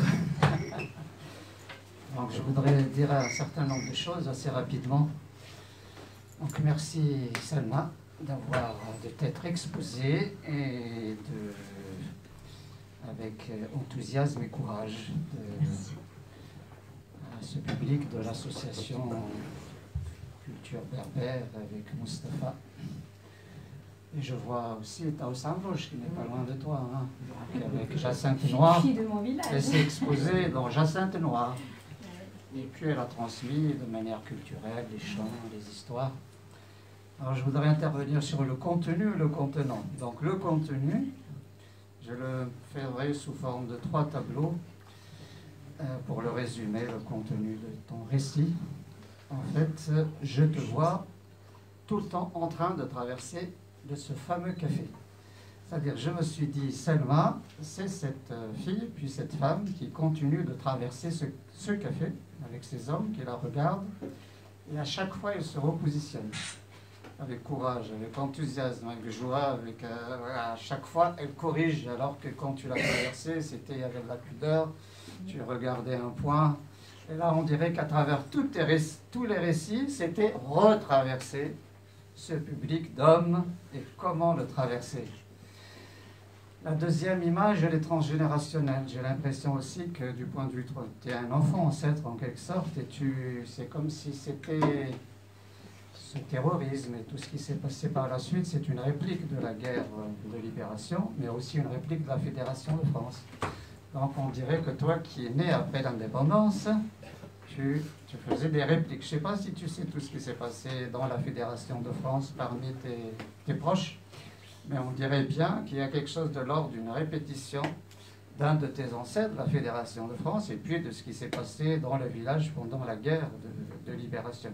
Parce que ces morts que tu enterres, etc., eh ben, c'est ce qui s'est passé juste avant, pas très loin.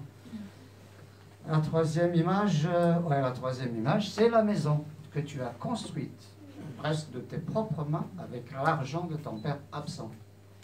Et on dirait que tu continues de reconstruire tout le temps cette maison, mais cette fois-ci, des fois avec l'argent de ton père, mais maintenant c'est avec ton propre argent que tu es en train de reconstruire à chaque fois cette maison. Et pour ça, c'est le contenu. Le contenant, c'est l'exercice de Selma. Donc c'est vrai qu'on a l'habitude que si Mustapha invite quelqu'un, c'est qu'il a écrit un livre. Là, il regarde dans ses notes, on dirait qu'il a noté un livre. Je ne sais pas où il a lu ce livre, peut-être qu'il va venir. On lui dit pas. C'est un devin, il a déjà lu, je ne sais pas où. Donc généralement, le prétexte pour exposer son texte, c'est le livre. Le prétexte, c'est de parler d'un événement. Et ensuite, on trouve le prétexte pour parler de soi. Mais on va dire, Selma va intervenir sur la construction du SATEF, son truc syndicaliste, etc. Or, ce n'est pas le cas du tout. Et je ne sais pas quel autre prétexte on utilise. Et je me rappelle en fait que les femmes, pour faire ces fameuses confessions, donc le titre nous renvoie à Saint-Augustin, puis Rousseau, je ne sais pas. Et en fait,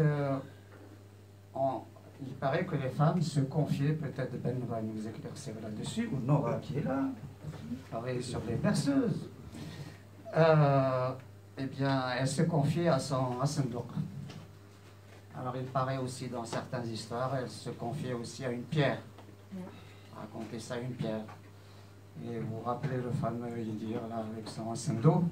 C'est pas qui a écrit ce dos, c'est pas toi. C'est pas toi, c'est pas fautif. Donc il n'est pas coupable, c'est pas lui. Donc il disait... Voilà, Mazian Rachid, pour le citer, il disait que sa mère se confiait à sa fameuse calebasse. Elle disait ce truc inanimé. Il a eu tort de dire truc inanimé, puisqu'il dit qu'elle se confie à la calebasse. La calebasse est un objet actif, presque une personne. Et là, l'exercice que maintenant, que tu commences à... Tu as déjà exposé, je crois, tu t'es exposé... Pour les risques. Plutôt 2 fois qu'une. Tu le fais sans aucun prétexte, tu viens, tu dis, voilà, je vais raconter mon histoire. Je crois que tu es en train d'ouvrir quelque chose de nouveau, parce qu'on a besoin de ces témoignages sans trouver prétexte à s'appuyer sur des trucs factuels, sur l'héroïsme, sur des événements, mais tout simplement dire qui on est, comment on est. Et merci pour cet exercice-là, et j'espère que d'autres vont continuer à partager avec nous ces vibrations, ces choses dont il y a de la pudeur, même en parlant, je t'ai senti par moments pudique. Donc la pudeur, c'est ton parfum aussi, pas juste la pudeur. Mais voilà, j'espère qu'on ira de plus en plus profondément en nous, en exposant vraiment ce qu'on a vécu, ce qu'on a ressenti, sans forcément s'accrocher aux faits factuels, à des idéologies. Parce que là, c'est comme si tu as enlevé les deux choses, l'identité. Tu dis, moi je vais parler de moi, pas l'identité. Je vais enlever l'idéologie de l'autre côté. Et je vais, voilà, m'exposer. Merci. Merci à toi, merci beaucoup.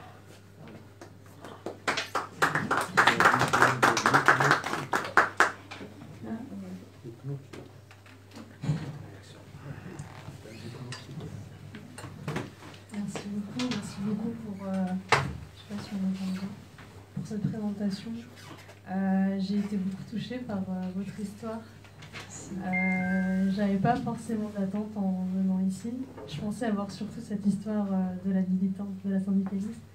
Et j'étais vraiment touchée d'avoir ces détails sur votre enfance, sur votre parcours, sur les difficultés que vous avez rencontrées en tant que petite fille et comment vous les avez surmontées avec beaucoup d'humilité dans ce discours-là. Donc merci. Vous vous êtes arrêté à 2001, qui est quand même un moment très très très intense. Donc je me demandais si vous avez, enfin après de ce que j'ai compris, vous êtes parti en France. Et est-ce que du coup cette carrière, on va dire militante, s'en est arrêtée là ou pas? Et dans votre histoire aussi, vous mentionnez certaines personnalités, vous avez parlé de votre oncle, de ce chauffeur de bus, etc., qui vous ont finalement beaucoup aidé, ont beaucoup servi de béquille pour cheminer, aller à l'école, etc. Est-ce que vous pensez que vous avez pu être cette béquille pour d'autres personnes? Et je pense notamment peut-être à d'autres femmes qui ont voulu elles aussi avoir cette carrière de militante, cette carrière peut-être aussi syndicaliste, mais qui n'avaient pas forcément la chance d'avoir le soutien que vous avez eu dans votre famille. Et voilà, merci beaucoup. Merci infiniment. Je vais essayer de répondre parce que j'ai une mémoire de... Pour certaines choses, j'ai une bonne mémoire, mais pour d'autres, j'ai une mémoire de poisson rouge. Donc je vais répondre assez rapidement. On n'a pas eu le temps, on savait de toute façon, et puis on ne peut pas tout faire, mais on comptait aller plus loin que 2001. Bien évidemment qu'on ne naît pas militant, mais on le devient. Comme on ne naît pas femme, on le devient après, ou féministe, peu importe. Tu as lu les féministes après alors? Hein? Tu as lu les féministes après alors? J'ai jamais pris un bouquin qui parle de féminisme, mais j'ai observé, j'ai eu des féministes qui m'ont énormément inspirée parce que je les ai trouvées très intelligents dans la manière de poser les choses, comme Gisèle Halimi, comme Simone Veil, qui pour moi est un modèle de femme, une espèce de force tranquille. Il y a comme ça des femmes, oui, qui m'ont marquée, mais donc je me définis vraiment comme militante jusqu'à la fin de mes jours. C'est normal, enfin je veux dire, c'est presque une partie de mon identité quelque part, mais je sais m'en défaire de temps en temps. Quand je suis arrivée en 2001, oui, je suis arrivée ici presque dans l'inconnu, mais j'ai eu la chance quand même d'arriver chez mon papa qui était là, donc j'ai eu un toit sur la tête, mais en fait j'avais tout laissé derrière moi, plus rien. En fait, il fallait recommencer à 31 ans, il fallait retrousser les manches et recommencer à zéro. Et j'ai eu la chance, j'ai envie de dire, la chance on se la crée aussi. Hein. Quand je suis arrivée ici, j'étais à l'affût de ce qui se passait en fait dans l'immigration. Donc j'ai rencontré l'ACB, j'ai rencontré en 2002, hein, je suis arrivée ici en 2002, grâce à la marche du 17 octobre. Et moi je suis arrivée ici en août, en août 2001. Et donc en octobre, je participe à une marche pour le 17 octobre. Et puis c'est vraiment à la faveur des rencontres que je peux faire. Je pense que je suis quelqu'un qui aime beaucoup le lien et qui garde le lien. Donc j'ai rencontré une jeune fille qui m'a passé un prospectus parce qu'il y avait une rencontre, et c'est comme ça que j'ai rencontré Gisèle Halimi du coup, et j'en suis heureuse comme tout, à l'AGBF, l'Association des juristes berbères de France. Donc j'ai mis comme ça le pied dans l'engrenage du militantisme à Paris, et de bouche à oreille il y a plein de choses qui se passent, donc j'ai participé à cette rencontre, et ensuite ça a donné lieu à d'autres rencontres, et j'arrive donc à l'ACB. À l'époque il y avait les femmes d'ici et là-bas, avec certaines femmes qui ne sont plus. Nassera, c'est Mohamed, la sœur de Slimane, qui moi m'a marqué comme femme, qui est une féministe aussi. J'ai côtoyé les féministes, mais j'ai côtoyé tellement de monde aussi. Et j'ai donné ma première conférence ici. Et puis quand on arrive d'Algérie, de Kabylie, et que j'arrivais avec ma casquette de déléguée du mouvement 2001, les gens me regardaient avec des yeux et disaient « mais ça va pas, non ? C'est un mouvement de Harouch, ben non. Non, ce n'est pas que.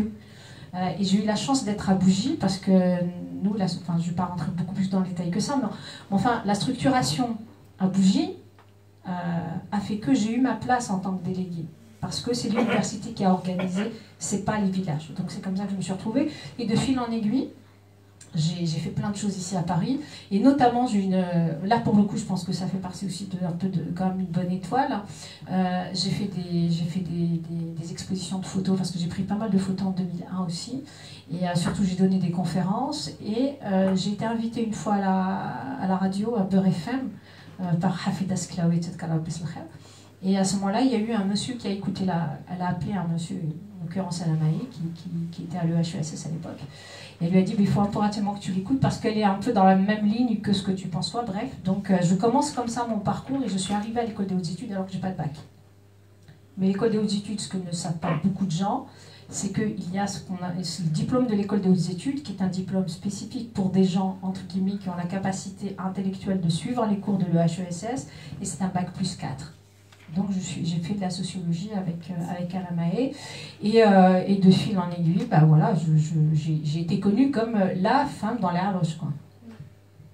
Juste une parenthèse par rapport à, parce qu'effectivement on ne va pas aborder, parce qu'il y aurait pas mal d'éclairages, y compris sur ta personnalité, sur les logiques qui se poursuivent, y compris dans l'immigration, mais sur le militantisme, donc tu arrives, tu ne traînes pas trop, tu es très vite dans le monde associatif, tu es très vite dans le mouvement culturel ici en France, mais tu observes quand même une certaine différence entre ce qui se dit ici et la réalité sur le terrain. Ah mais complètement, enfin je me rappellerai toujours d'une réunion qu'ils appelaient la Harouch el-Pari, à l'époque j'en ai rigolé, et je pense que ça faisait partie aussi des moments clés où, entre guillemets, j'ai été identifiée. Bah, d'abord parce qu'on arrive comme un cheveu sur la soupe, mouvement de 2001, il y a une femme déléguée, il y a un truc qui cloche, quoi. Et ensuite j'arrive dans une réunion où ça parlait de choses qui étaient obsolètes déjà en Algérie, en Kabylie, quand j'y étais, c'était déjà obsolète. Donc j'avais l'impression qu'il y avait une espèce de décalage entre ce qui se disait là-bas, ce qui se préparait là-bas, en tout cas ce que les gens essayaient de faire, et les gens qui tentaient d'organiser les choses ici. Donc le fait de ne pas... Finalement, c'est mon côté justicier. Moi, j'ai horreur de l'injustice, et donc j'ai pris tout de suite la parole en disant non mais vous êtes à 100 milieux, vous êtes complètement, vous délirez en fait dans ce que vous faites. Et du coup j'ai été identifiée par plein de militants, et donc j'ai pu côtoyer des anarchistes, j'ai pu côtoyer de toutes sortes de militants qui étaient en effet quand même qui étaient intrigués par le pourquoi du comment. De cette jeune femme qui débarque, et avec une idée qu'on se faisait ici des événements de 2001 et de l'organisation de 2001, des structures qui ont en tout cas essayé tant bien que mal sur les premiers mois, voire même la première année. Ils se disaient mais finalement on n'a pas les bonnes données. Mais ça fait partie malheureusement de la vie, hein. On peut pas être partout. Mais en tout cas, moi, ça a été vraiment le début, le début du commencement, quoi. De ma vie, de continuer ma vie de militante et d'essayer en même temps de corriger une injustice de l'histoire. C'est-à-dire que j'ai toujours adoré les études et j'ai pas pu les faire. Et donc là, l'opportunité que m'offrait Alain Mahé n'était pas refusable, c'est sûr. Et donc j'ai intégré une équipe de doctorants qui, à l'époque, travaillait sur les événements de 2001. Et en parallèle, c'était la bataille pour la régularisation, parce que j'avais pas le droit de séjourner sur le territoire français, puisque j'étais rentrée avec un visa étudiant, enfin avec un visa touristique. Donc mener en parallèle une bataille. D'ailleurs, je ne remercierai jamais Ben, parce qu'il y a été pour beaucoup dans le fait que je trouve le bon avocat qui m'a permis d'obtenir après mes papiers, mais je ne veux pas trop rentrer dans le détail de pourquoi du comment, mais ça a duré quand même une bataille qui a duré 10 ans, presque, où il fallait travailler, faire des études et en même temps batailler et puis continuer à militer, parce que je l'avais dans le sang, quoi. Je ne sais pas si j'ai répondu à toutes tes questions. Si, oui. Bonsoir Selma, moi je suis ravie de t'entendre, de te découvrir longuement ce soir. On est à quelques jours, ça n'aurait échappé à personne, certainement pas aux femmes, mais en tout cas, je l'espère, pas aux hommes. Du 8 mars, de la journée internationale c'est par hasard, c'est complètement par hasard. Justement, ça a échappé à personne. Et on va parler du féminisme, et je retiens de ton parcours, qui est un parcours vraiment exceptionnel, engagé, militant, déterminé, que tu te rapproches pas du mot féministe, mais être féministe individuellement, c'est revendiquer ce que tu as dit, hein, l'égalité entre les hommes et les femmes. Et donc, tu es féministe, tu ne le sais pas peut-être, mais de manière sérieuse, le mot féministe, Simone de Beauvoir disait on ne naît pas féministe, on le devient. Tu as évoqué des grandes figures comme Gisèle Halimi ou Simone Veil dans des combats féministes. C'était des femmes féministes de manière individuelle, intérieure, on peut dire ainsi. Et puis le combat féministe est un combat collectif. Donc si des batailles d'égalité doivent se mener, et c'est là qu'on a certes le point levé, puis on l'aura vendredi après-midi encore. Parce que c'est important de continuer, il me semble, parce que moi je suis profondément féministe, et depuis moi je suis né en France. Je vous raconte ma vie, il y en a pour 2 heures aussi, mais de manière sérieuse et très brève. Moi j'ai grandi en France, dans une famille kabyle, où je suis issu, et moi je voulais pas être pas comme mon frère, hein. Il fallait qu'il y ait l'égalité, il fallait qu'il y ait ce combat, et, en moi, et puis de manière dans ma famille, et puis à l'extérieur, j'ai continué, je dis jeune, mais je le quitte très vite en parlant du nous, parce que être féministe, c'est le nous les femmes avec les hommes, pour une société plus juste, ici en France, quand tu étais en Algérie, comme d'autres femmes le font encore aujourd'hui en Algérie. C'est ça que voilà, je voulais souligner un petit peu notre discussion qui n'est pas personnelle, je la partage ici avec la salle, mais le féminisme, il n'est pas que collectif, il est aussi individuel, et dire moi je veux être l'égal de cet homme que je ne connais pas, ou de Slimane que je connais, ou d'autres. Voilà, ça peut être personnel, mais ça induit ce collectif de combat et de justice entre les hommes et les femmes. Parce que qu'est-ce que disaient les femmes en Algérie dans cette dénonciation du code de la famille, si ce n'est une société égalitaire, on parlait d'égalité, et puis elles étaient féministes, les femmes en Algérie. Je termine encore une minute. Oui, parce qu'il est tard, on va faire 2-3 questions, et puis on va arrêter. Oui. C'est bien, Samia, tu m'as bien compris. Féministe, voilà. Je passe la parole à ma copine qui va compléter, elle avait envie de parler aussi. Et après, je rebondis. Bonsoir Selma, et puis bonsoir à toutes et tous. Bonsoir, moi, je reprendrai un peu ce qui a été dit, parce que le côté d'ouvrir les guillemets de ce soir n'est pas obligatoirement un livre, et je pense qu'en chacun et chacune de nous, il y a des livres, et tu viens de le démontrer ce soir. Moi, ce qui m'intéresse, c'est la question que je te poserai. Elle ira encore dans le sens du féminisme, parce que ça vient de le dire, hein. Aucune de ces grandes femmes dont tu as dit les noms, quand elles se sont exprimées, ont dit qu'elles avaient été féministes au départ. Puisque beaucoup trop longtemps, et encore de nos jours, ce mot reste tabou, parce que c'est la peur de s'exprimer déjà sur l'affirmation de ce qu'on peut avoir comme combat. Mais surtout, enfin, la question que je veux te poser, c'est, tu as dit à un moment, je suis rentrée dans la militance sur un coup de gueule parce que face à une rupture amoureuse, parce que j'avais envie d'embêter quelqu'un. Et je pense qu'à chaque fois dans la vie, il y a des actes que l'on fait, et l'acte, je pense que tu t'es lancé du fait de militer, c'était un acte de révolte, et cet acte de révolte a été marqué par des événements importants dans la région de Kabylie. Et tu as dit, en fait, comme j'étais une femme et qu'il y avait très peu de femmes, on est venu me chercher parce qu'il fallait des femmes. Alors, penses-tu que encore aujourd'hui, le monde du syndicat, comme le monde politique, etc., a-t-il besoin de passer par des quotas ou a-t-il besoin encore de se travailler en disant il faut obligatoirement qu'on arrive à la parité entre les femmes et les hommes dans les instances? C'est très vaste, mais je m'y attendais. Je m'y attendais. C'est pour ça que j'ai expliqué en fait finalement la fabrique d'un militant. Comment se fabrique un militant? Comment on devient militant? Je disais que tout mon parcours, comment on se pense finalement en tant qu'individu déjà, comment je me pense. Je ne me suis jamais pensée comme féministe pour la simple bonne raison que je n'ai pas découvert le féminisme. Je ne savais pas ce que c'est, ça n'existait pas.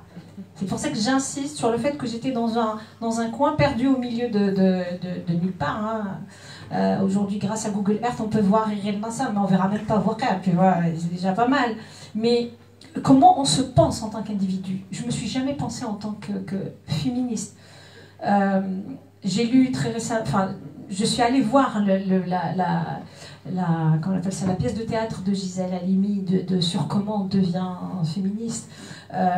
Moi, j'ai énormément travaillé sur moi pour me défaire en fait de combats qui ne sont pas les miens ou des identités assignées. C'est-à-dire que tout ce que j'ai fait, réellement, alors si ça profite à, tant mieux. Mais vraiment tant mieux, j'en suis très contente. Si aujourd'hui mon combat, il est perçu comme étant un combat féministe, j'en suis très très contente. Et des féminismes, il y en a pas qu'un. Il y en a, même les chiennes de garde, elles se disent féministes. Je suis très loin de ressembler à ce genre de féminisme. Toutes les femmes que j'ai citées, en effet, elles ont pensé, elles ont réfléchi. Moi, je n'ai jamais, disons que j'ai jamais eu le temps de le réfléchir. En tout cas, quand j'étais en Algérie, j'ai jamais eu le temps, dans l'urgence, de participer. Donc aujourd'hui, en tant qu'être, j'ai conscience du fait que je sois une femme dans toute sa splendeur, avec toutes ses conneries, avec tous ses travers. Mais je ne me suis pas située dans un combat féministe. C'est vraiment ça. Mais tant mieux, c'est encore une fois, c'est vraiment cette assignation-là d'identité qui me gêne. La deuxième chose, je n'ai jamais dit qu'on est venu oui, on est venu me chercher parce que j'étais une femme, mais surtout, ils étaient venus me chercher parce qu'ils savaient que j'étais capable d'eux. Et ça répondra à ta question, je ne suis absolument pas, alors, ça peut choquer, absolument pas pour les quotas. Parce que pour moi, on ne rend pas justice aux femmes. C'est-à-dire, j'ai besoin de 5 sièges, je vais prendre n'importe qui et je vais la poser parce que c'est une femme. Mais en termes de compétences, comment ça va? Pour moi, ça n'a pas de sens. Après, je peux me tromper. Il n'y a que les imbéciles qui ne changent pas la vie. C'est ce que disait aussi Gisèle Halimi. Je l'aime beaucoup, c'est pas pour rien. Elle disait aussi que la question des quotas, elle n'était pas trop pour, parce qu'elle savait aussi que ça pouvait déjouer les femmes. C'est dans le sens inverse, finalement. On te fait une place parce que tu es une femme. Parce que tu es une femme. Moi, ma place au soleil, je l'ai gagnée toute seule comme une grande. Il n'y a pas un mec, il n'y a pas un qui m'a dit viens, je te donne ta place. Parce que j'ai gagné mes galons toute seule. Au prix de plein de choses. Au prix de plein de choses. Donc les quotas non. Le féminisme, aujourd'hui, je ne me pense pas comme, vraiment en tant que philosophie, je ne me pense pas comme féministe. Et d'ailleurs, quand j'ai lu cet article, j'ai vu que le féminisme était né dans les années 1860 et que c'était à l'époque c'était vraiment pour désigner, entre guillemets, toutes les nanas qui pensent pas comme les autres. C'est un article que j'ai lu là, tout à l'heure, hein, de Gisèle Halimi, je vous l'enverrai. J'ai trouvé ça très, très, très pertinent. Et puis des féministes, elles disaient qu'il y avait, oui, des femmes qui étaient dans leur coin, qui font des choses, qui ne se définissent pas comme féministes, mais qui apportent finalement au combat des féministes. Et d'ailleurs, je signale, parce que j'ai oublié de le dire tout à l'heure, qu'on vient de vivre quelque chose de formidable en France, c'est-à-dire l'inscription de l'IVG dans la Constitution. Aujourd'hui, j'ai envie de te dire, tu parles à des Algériennes de l'inscription, des féministes algériennes de l'inscription de l'IVG dans la Constitution française, très bien, mais elles ont d'autres problématiques, donc c'est encore un autre féminisme, c'est encore limite, j'allais dire, un autre combat, et j'aimerais vraiment qu'on se rende compte de ça aussi, qu'en tant que femme, qu'on soit algérienne, kabyle, peu importe comment on se définit, on n'a pas besoin en fait de se comparer à des féministes occidentales ou à des féministes chinoises ou peu importe. On a, même s'il y a des similitudes, il y a quand même de sacrées différences dans les deux sociétés. Les problématiques qu'on peut rencontrer dans un village kabyle. Si j'allais parler du féminisme dans un village kabyle, en tout cas dans le mien, on me regarderait avec des grands yeux pour dire de quoi tu parles, quoi. Tu vois. Je sais pas si j'ai répondu à votre question. Non, c'est bien. Non, j'ai notre réaction. Non, parce qu'on va couper. Gisèle Halimi, elle a défendu la parité quand même. On va prendre Nora, et puis derrière, deux dernières questions, parce que... Ah oui, tu l'avais demandé. Oui, il y avait... Alors, si vous pouvez être court, et puis aussi pour les réponses, merci. C'est pas qu'on doit rendre l'antenne, mais... Oui, Hayat, voilà, c'est pas Nora, Hayat, et puis Hassan au fond. Ben aussi, chouïa. Bon, je vais être alors rapide. D'abord, je veux te remercier, Salma. Je veux te remercier d'être très clair, d'être sincère, on sent bien. Et je veux juste rajouter par rapport au féminisme, mon idée à moi, ça n'engage que moi. La place de la femme, c'est un problème beaucoup plus complexe que ça. C'est un problème de société pour moi. Personnellement, moi j'ai été... en t'écoutant, j'ai écouté attentivement. Il m'a semblé que tu racontais ma vie. Franchement, dans les comportements, les tournures, les hommes, les femmes, les soutiens. Personnellement, j'ai été soutenue plus par les hommes. C'est grâce aux hommes si je suis ce que je suis aujourd'hui. Pas beaucoup les femmes, mis à part ma maman, qui voulait pour que sa fille soit heureuse, soit tout ça.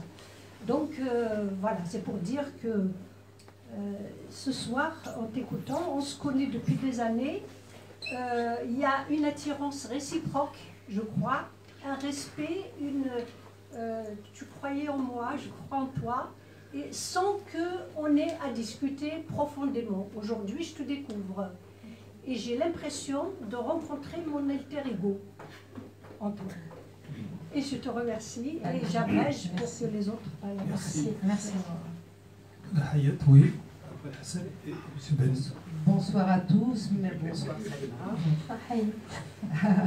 Donc évidemment, tu es une très bonne amie, j'ai découvert certaines choses, mais pas grand-chose. C'est un rendez-vous personnel, là, ce soir. Oui, par rapport au lien que chacun de nous a. Oui, mais tu rigoles, mais moi aussi je rebondis à ta rigolade. Provocateur. Bref, ne me perturbe pas, ça je vais perdre mon idée. C'est un fin. Donc je disais, Salma, je te rejoins complètement. Alors sur ton parcours, j'ai adoré, mais je te rejoins complètement sur le positionnement que tu avais en tant qu'individu dans le cadre de ton militantisme, et non pas en tant que femme, et non pas en tant que féministe, parce que je suis exactement comme toi. Je pars du principe qu'on est d'abord des individus avant d'être des hommes ou des femmes, que toutes les rencontres qu'on fait dans nos parcours sont d'abord des rencontres non genrées, et j'espère qu'on continuera à avancer comme ça, parce que si on pense comme ça, on avancera. Si on continue à nous cloisonner, à nous mettre dans des cases, je pense que ça va nous desservir d'abord avant tout à nous les femmes. Voilà, donc je suis entièrement d'accord avec toi, j'ai beaucoup apprécié ton récit et j'ai beaucoup apprécié le fait que même si c'était très subtil, tu as bien mis l'accent sur le fait que ce n'était pas genré, que tu n'étais pas féministe au départ, que c'était d'abord un appel du cœur, que tu as senti le besoin de le faire en tant qu'individu, tu l'as fait pour ta communauté, tu l'as fait pour ta culture, tu l'as fait en tant qu'individu, et ce combat-là, ben oui, comme tu dis, tu le vis. C'est intrinsèque, et je pense que tu es né avec et tu mourras avec. Oui. Donc merci.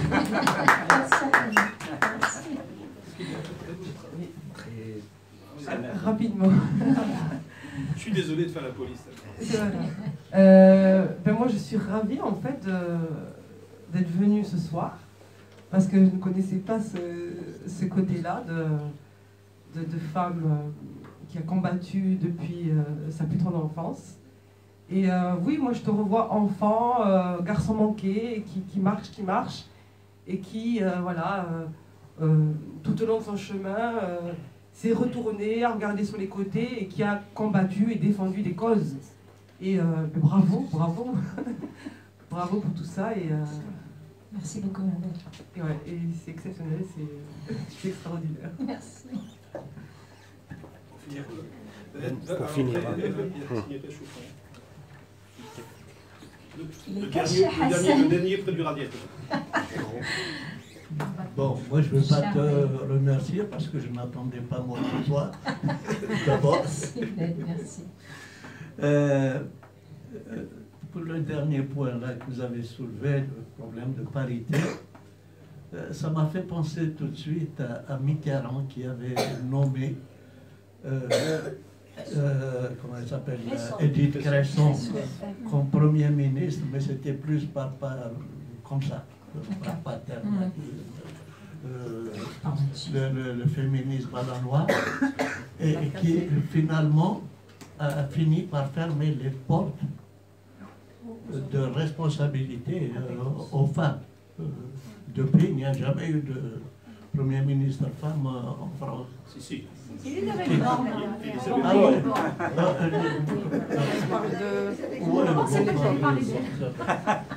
Avec c'est l'exception, il confirmera. 49.3. Non, mais avec Macron, je n'ai pas réfléchi. Autre chose, je voulais te poser deux questions de précision quand même. Tu avais dit au départ que tu étais d'une famille riche, etc. Et ensuite, tu disais que c'était une famille pauvre. Bon, le passage entre les deux situations, tu ne l'as pas expliqué. J'ai expliqué. Voilà. Autre chose, tu parlais de ma petite soeur, je pense que c'est assez bas. Mais à un moment, tu dis que tu étais seule dans la maison que tu avais construite. Et qu'est-ce que tu as fait de... Voilà. Alors, peut-être, ouais, attendre la dernière question et puis un quart. De toute façon, les questions de Ben, elles sont simples, ouais, très pertinentes. Bien sûr. Parce que ça induit en erreur, en effet.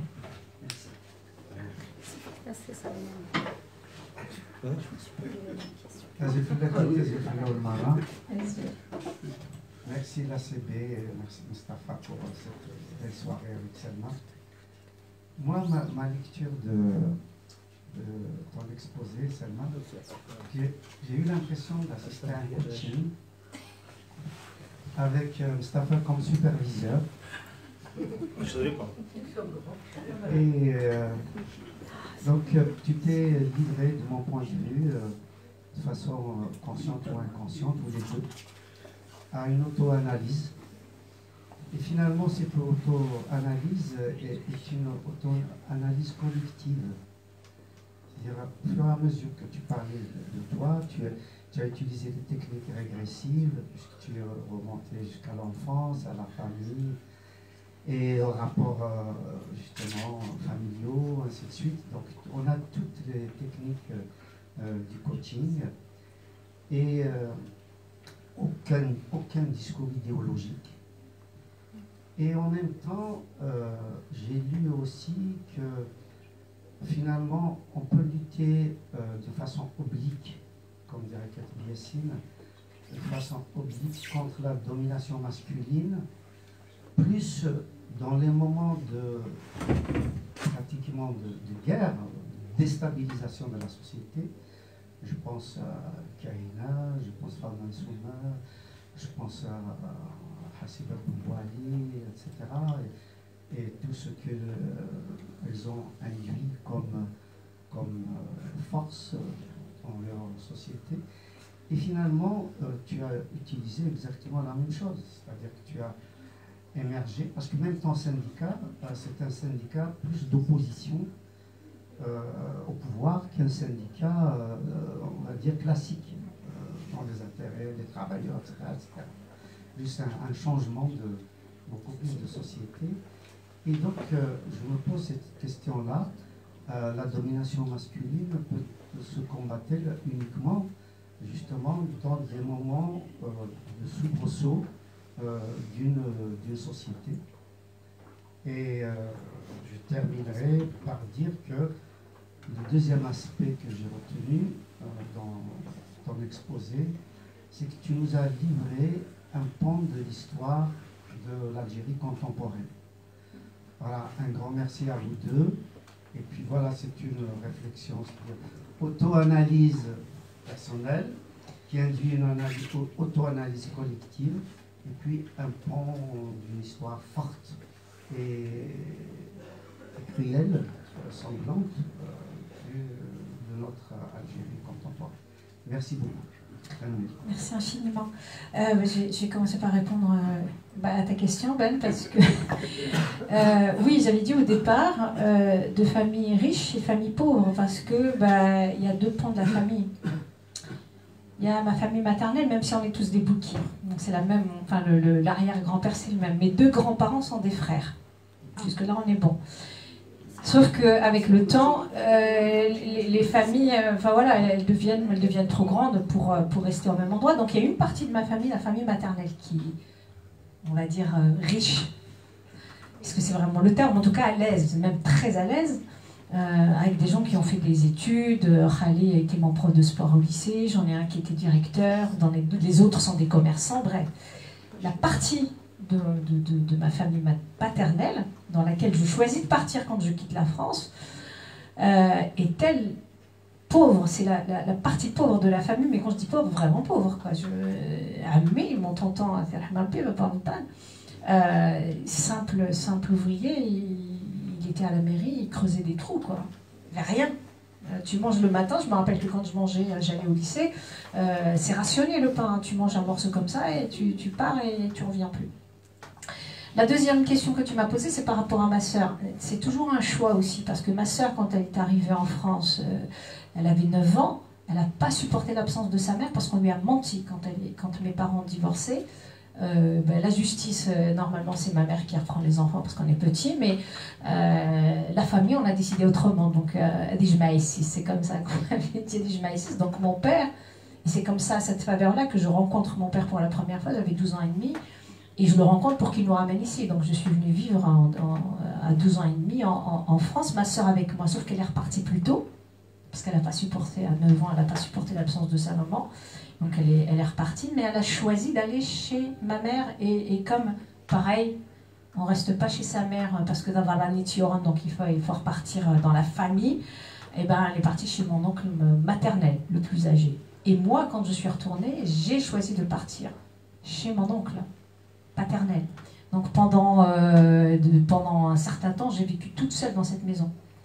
Jusqu'à ce qu'on décide, après moult négociations avec mon tonton maternel, que ma sœur vienne me rejoindre à la maison et qu'on vive toutes les deux dans la même maison. Est-ce que ça va? Alors, ça explique votre différence de caractère. Eh ben oui, parce que Ben nous connaît. Elle a changé. En fait, c'est le travers du coach, mais franchement, quand on a préparé ensemble cette rencontre, jamais il ne me serait pas venu à l'esprit de la préparer sur un truc de coaching. Même si je suis coach, c'est les travers du coach, c'est-à-dire toute cette conscience-là, tout ce travail-là sur moi, Et bien évidemment, il n'y a aucune raison que je vienne vous raconter ma life si ça ne servait pas à grand-chose. C'est-à-dire, ce n'est qu'un prétexte pour parler du parcours d'une femme, parce qu'il est un peu exceptionnel. Et oui, c'est ce que je disais, tu es arrivé un tout petit peu en retard, et ce n'est pas un reproche. J'ai contextualisé quand même. J'ai contextualisé, c'est-à-dire c'est dans la mesure où ma petite histoire raconte la grande histoire. En effet, d'une région, d'abord d'une femme dans une région, et j'aime à dire en fait, et ça je pense que tant qu'on n'a pas compris, il faudra travailler là-dessus. C'est-à-dire je parle d'une minorité dans une minorité dans une minorité. C'est-à-dire qu'on est quand même dans les années 70-80, on est des Kabyles, avec tout le combat pour l'identité et tout ça. Donc moi, en tant que femme, je suis déjà dans la minorité du point de vue législatif jusqu'à la fin de ma life. Et en plus, je suis une minorité parce que je suis kabyle. Et en plus, je suis militante. Donc triplement, ça les trinités quoi. Triplement minoritaire. Mais encore une fois, oui, je pense que le coaching, en tout cas, m'a permis oui, de mieux prendre la parole, de faire en sorte que ce que j'ai à dire puisse être pertinent pour moi, mais aussi pour l'assistance. Hein. C'est presque une thérapie de groupe qu'on fait quand je parle de ça. Mais sincèrement, c'est vraiment presque inconscient. La seule conscience, c'est vraiment aujourd'hui, je prends conscience de ce parcours-là et de ce à quoi il a servi. Et ça répond peut-être à la question de la demoiselle qui fait sa thèse, où en effet mon parcours aujourd'hui sert, parce qu'on est venu me le dire plus tard, des personnes que j'ai retrouvées qui étaient adolescents quand j'étais au collège, et que j'ai retrouvées qui sont aujourd'hui, qui travaillent, notamment des femmes qui m'ont dit en fait tu peux même pas te rendre compte à quel point ton comportement, ce que tu faisais, moi m'a aidé. Et je l'ai vu aussi dans les retours que je peux avoir dans mon village, il n'y a pas de prophète, personne n'est prophète en son pays, mais je pense que quelque part, oui, parce que je sais que j'ai des retours dans mon village, que ce soit des garçons ou des filles, qui disent à quel point ce parcours-là, en tout cas, a été pour certains une grande aide dans ce qu'ils sont devenus, ou ce qu'elles sont, les femmes, ce qu'elles sont en train de devenir. Je ne sais pas si je réponds à tes questions. En tout cas, merci. Je suis désolé d'avoir fait appel à la police là. Non. Encore, merci beaucoup Salma. Merci pour la sincérité du témoignage et le courage. Et peut-être que tu peux nous apporter quelque chose. C'est, comme disait le suggéré en particulier Hamid, c'est réintroduire un peu de l'humain et de l'humanité dans nos actions et peut-être dans nos imaginaires. Merci. Il n'y a pas de signature ce soir, mais il y a toujours le point. Merci.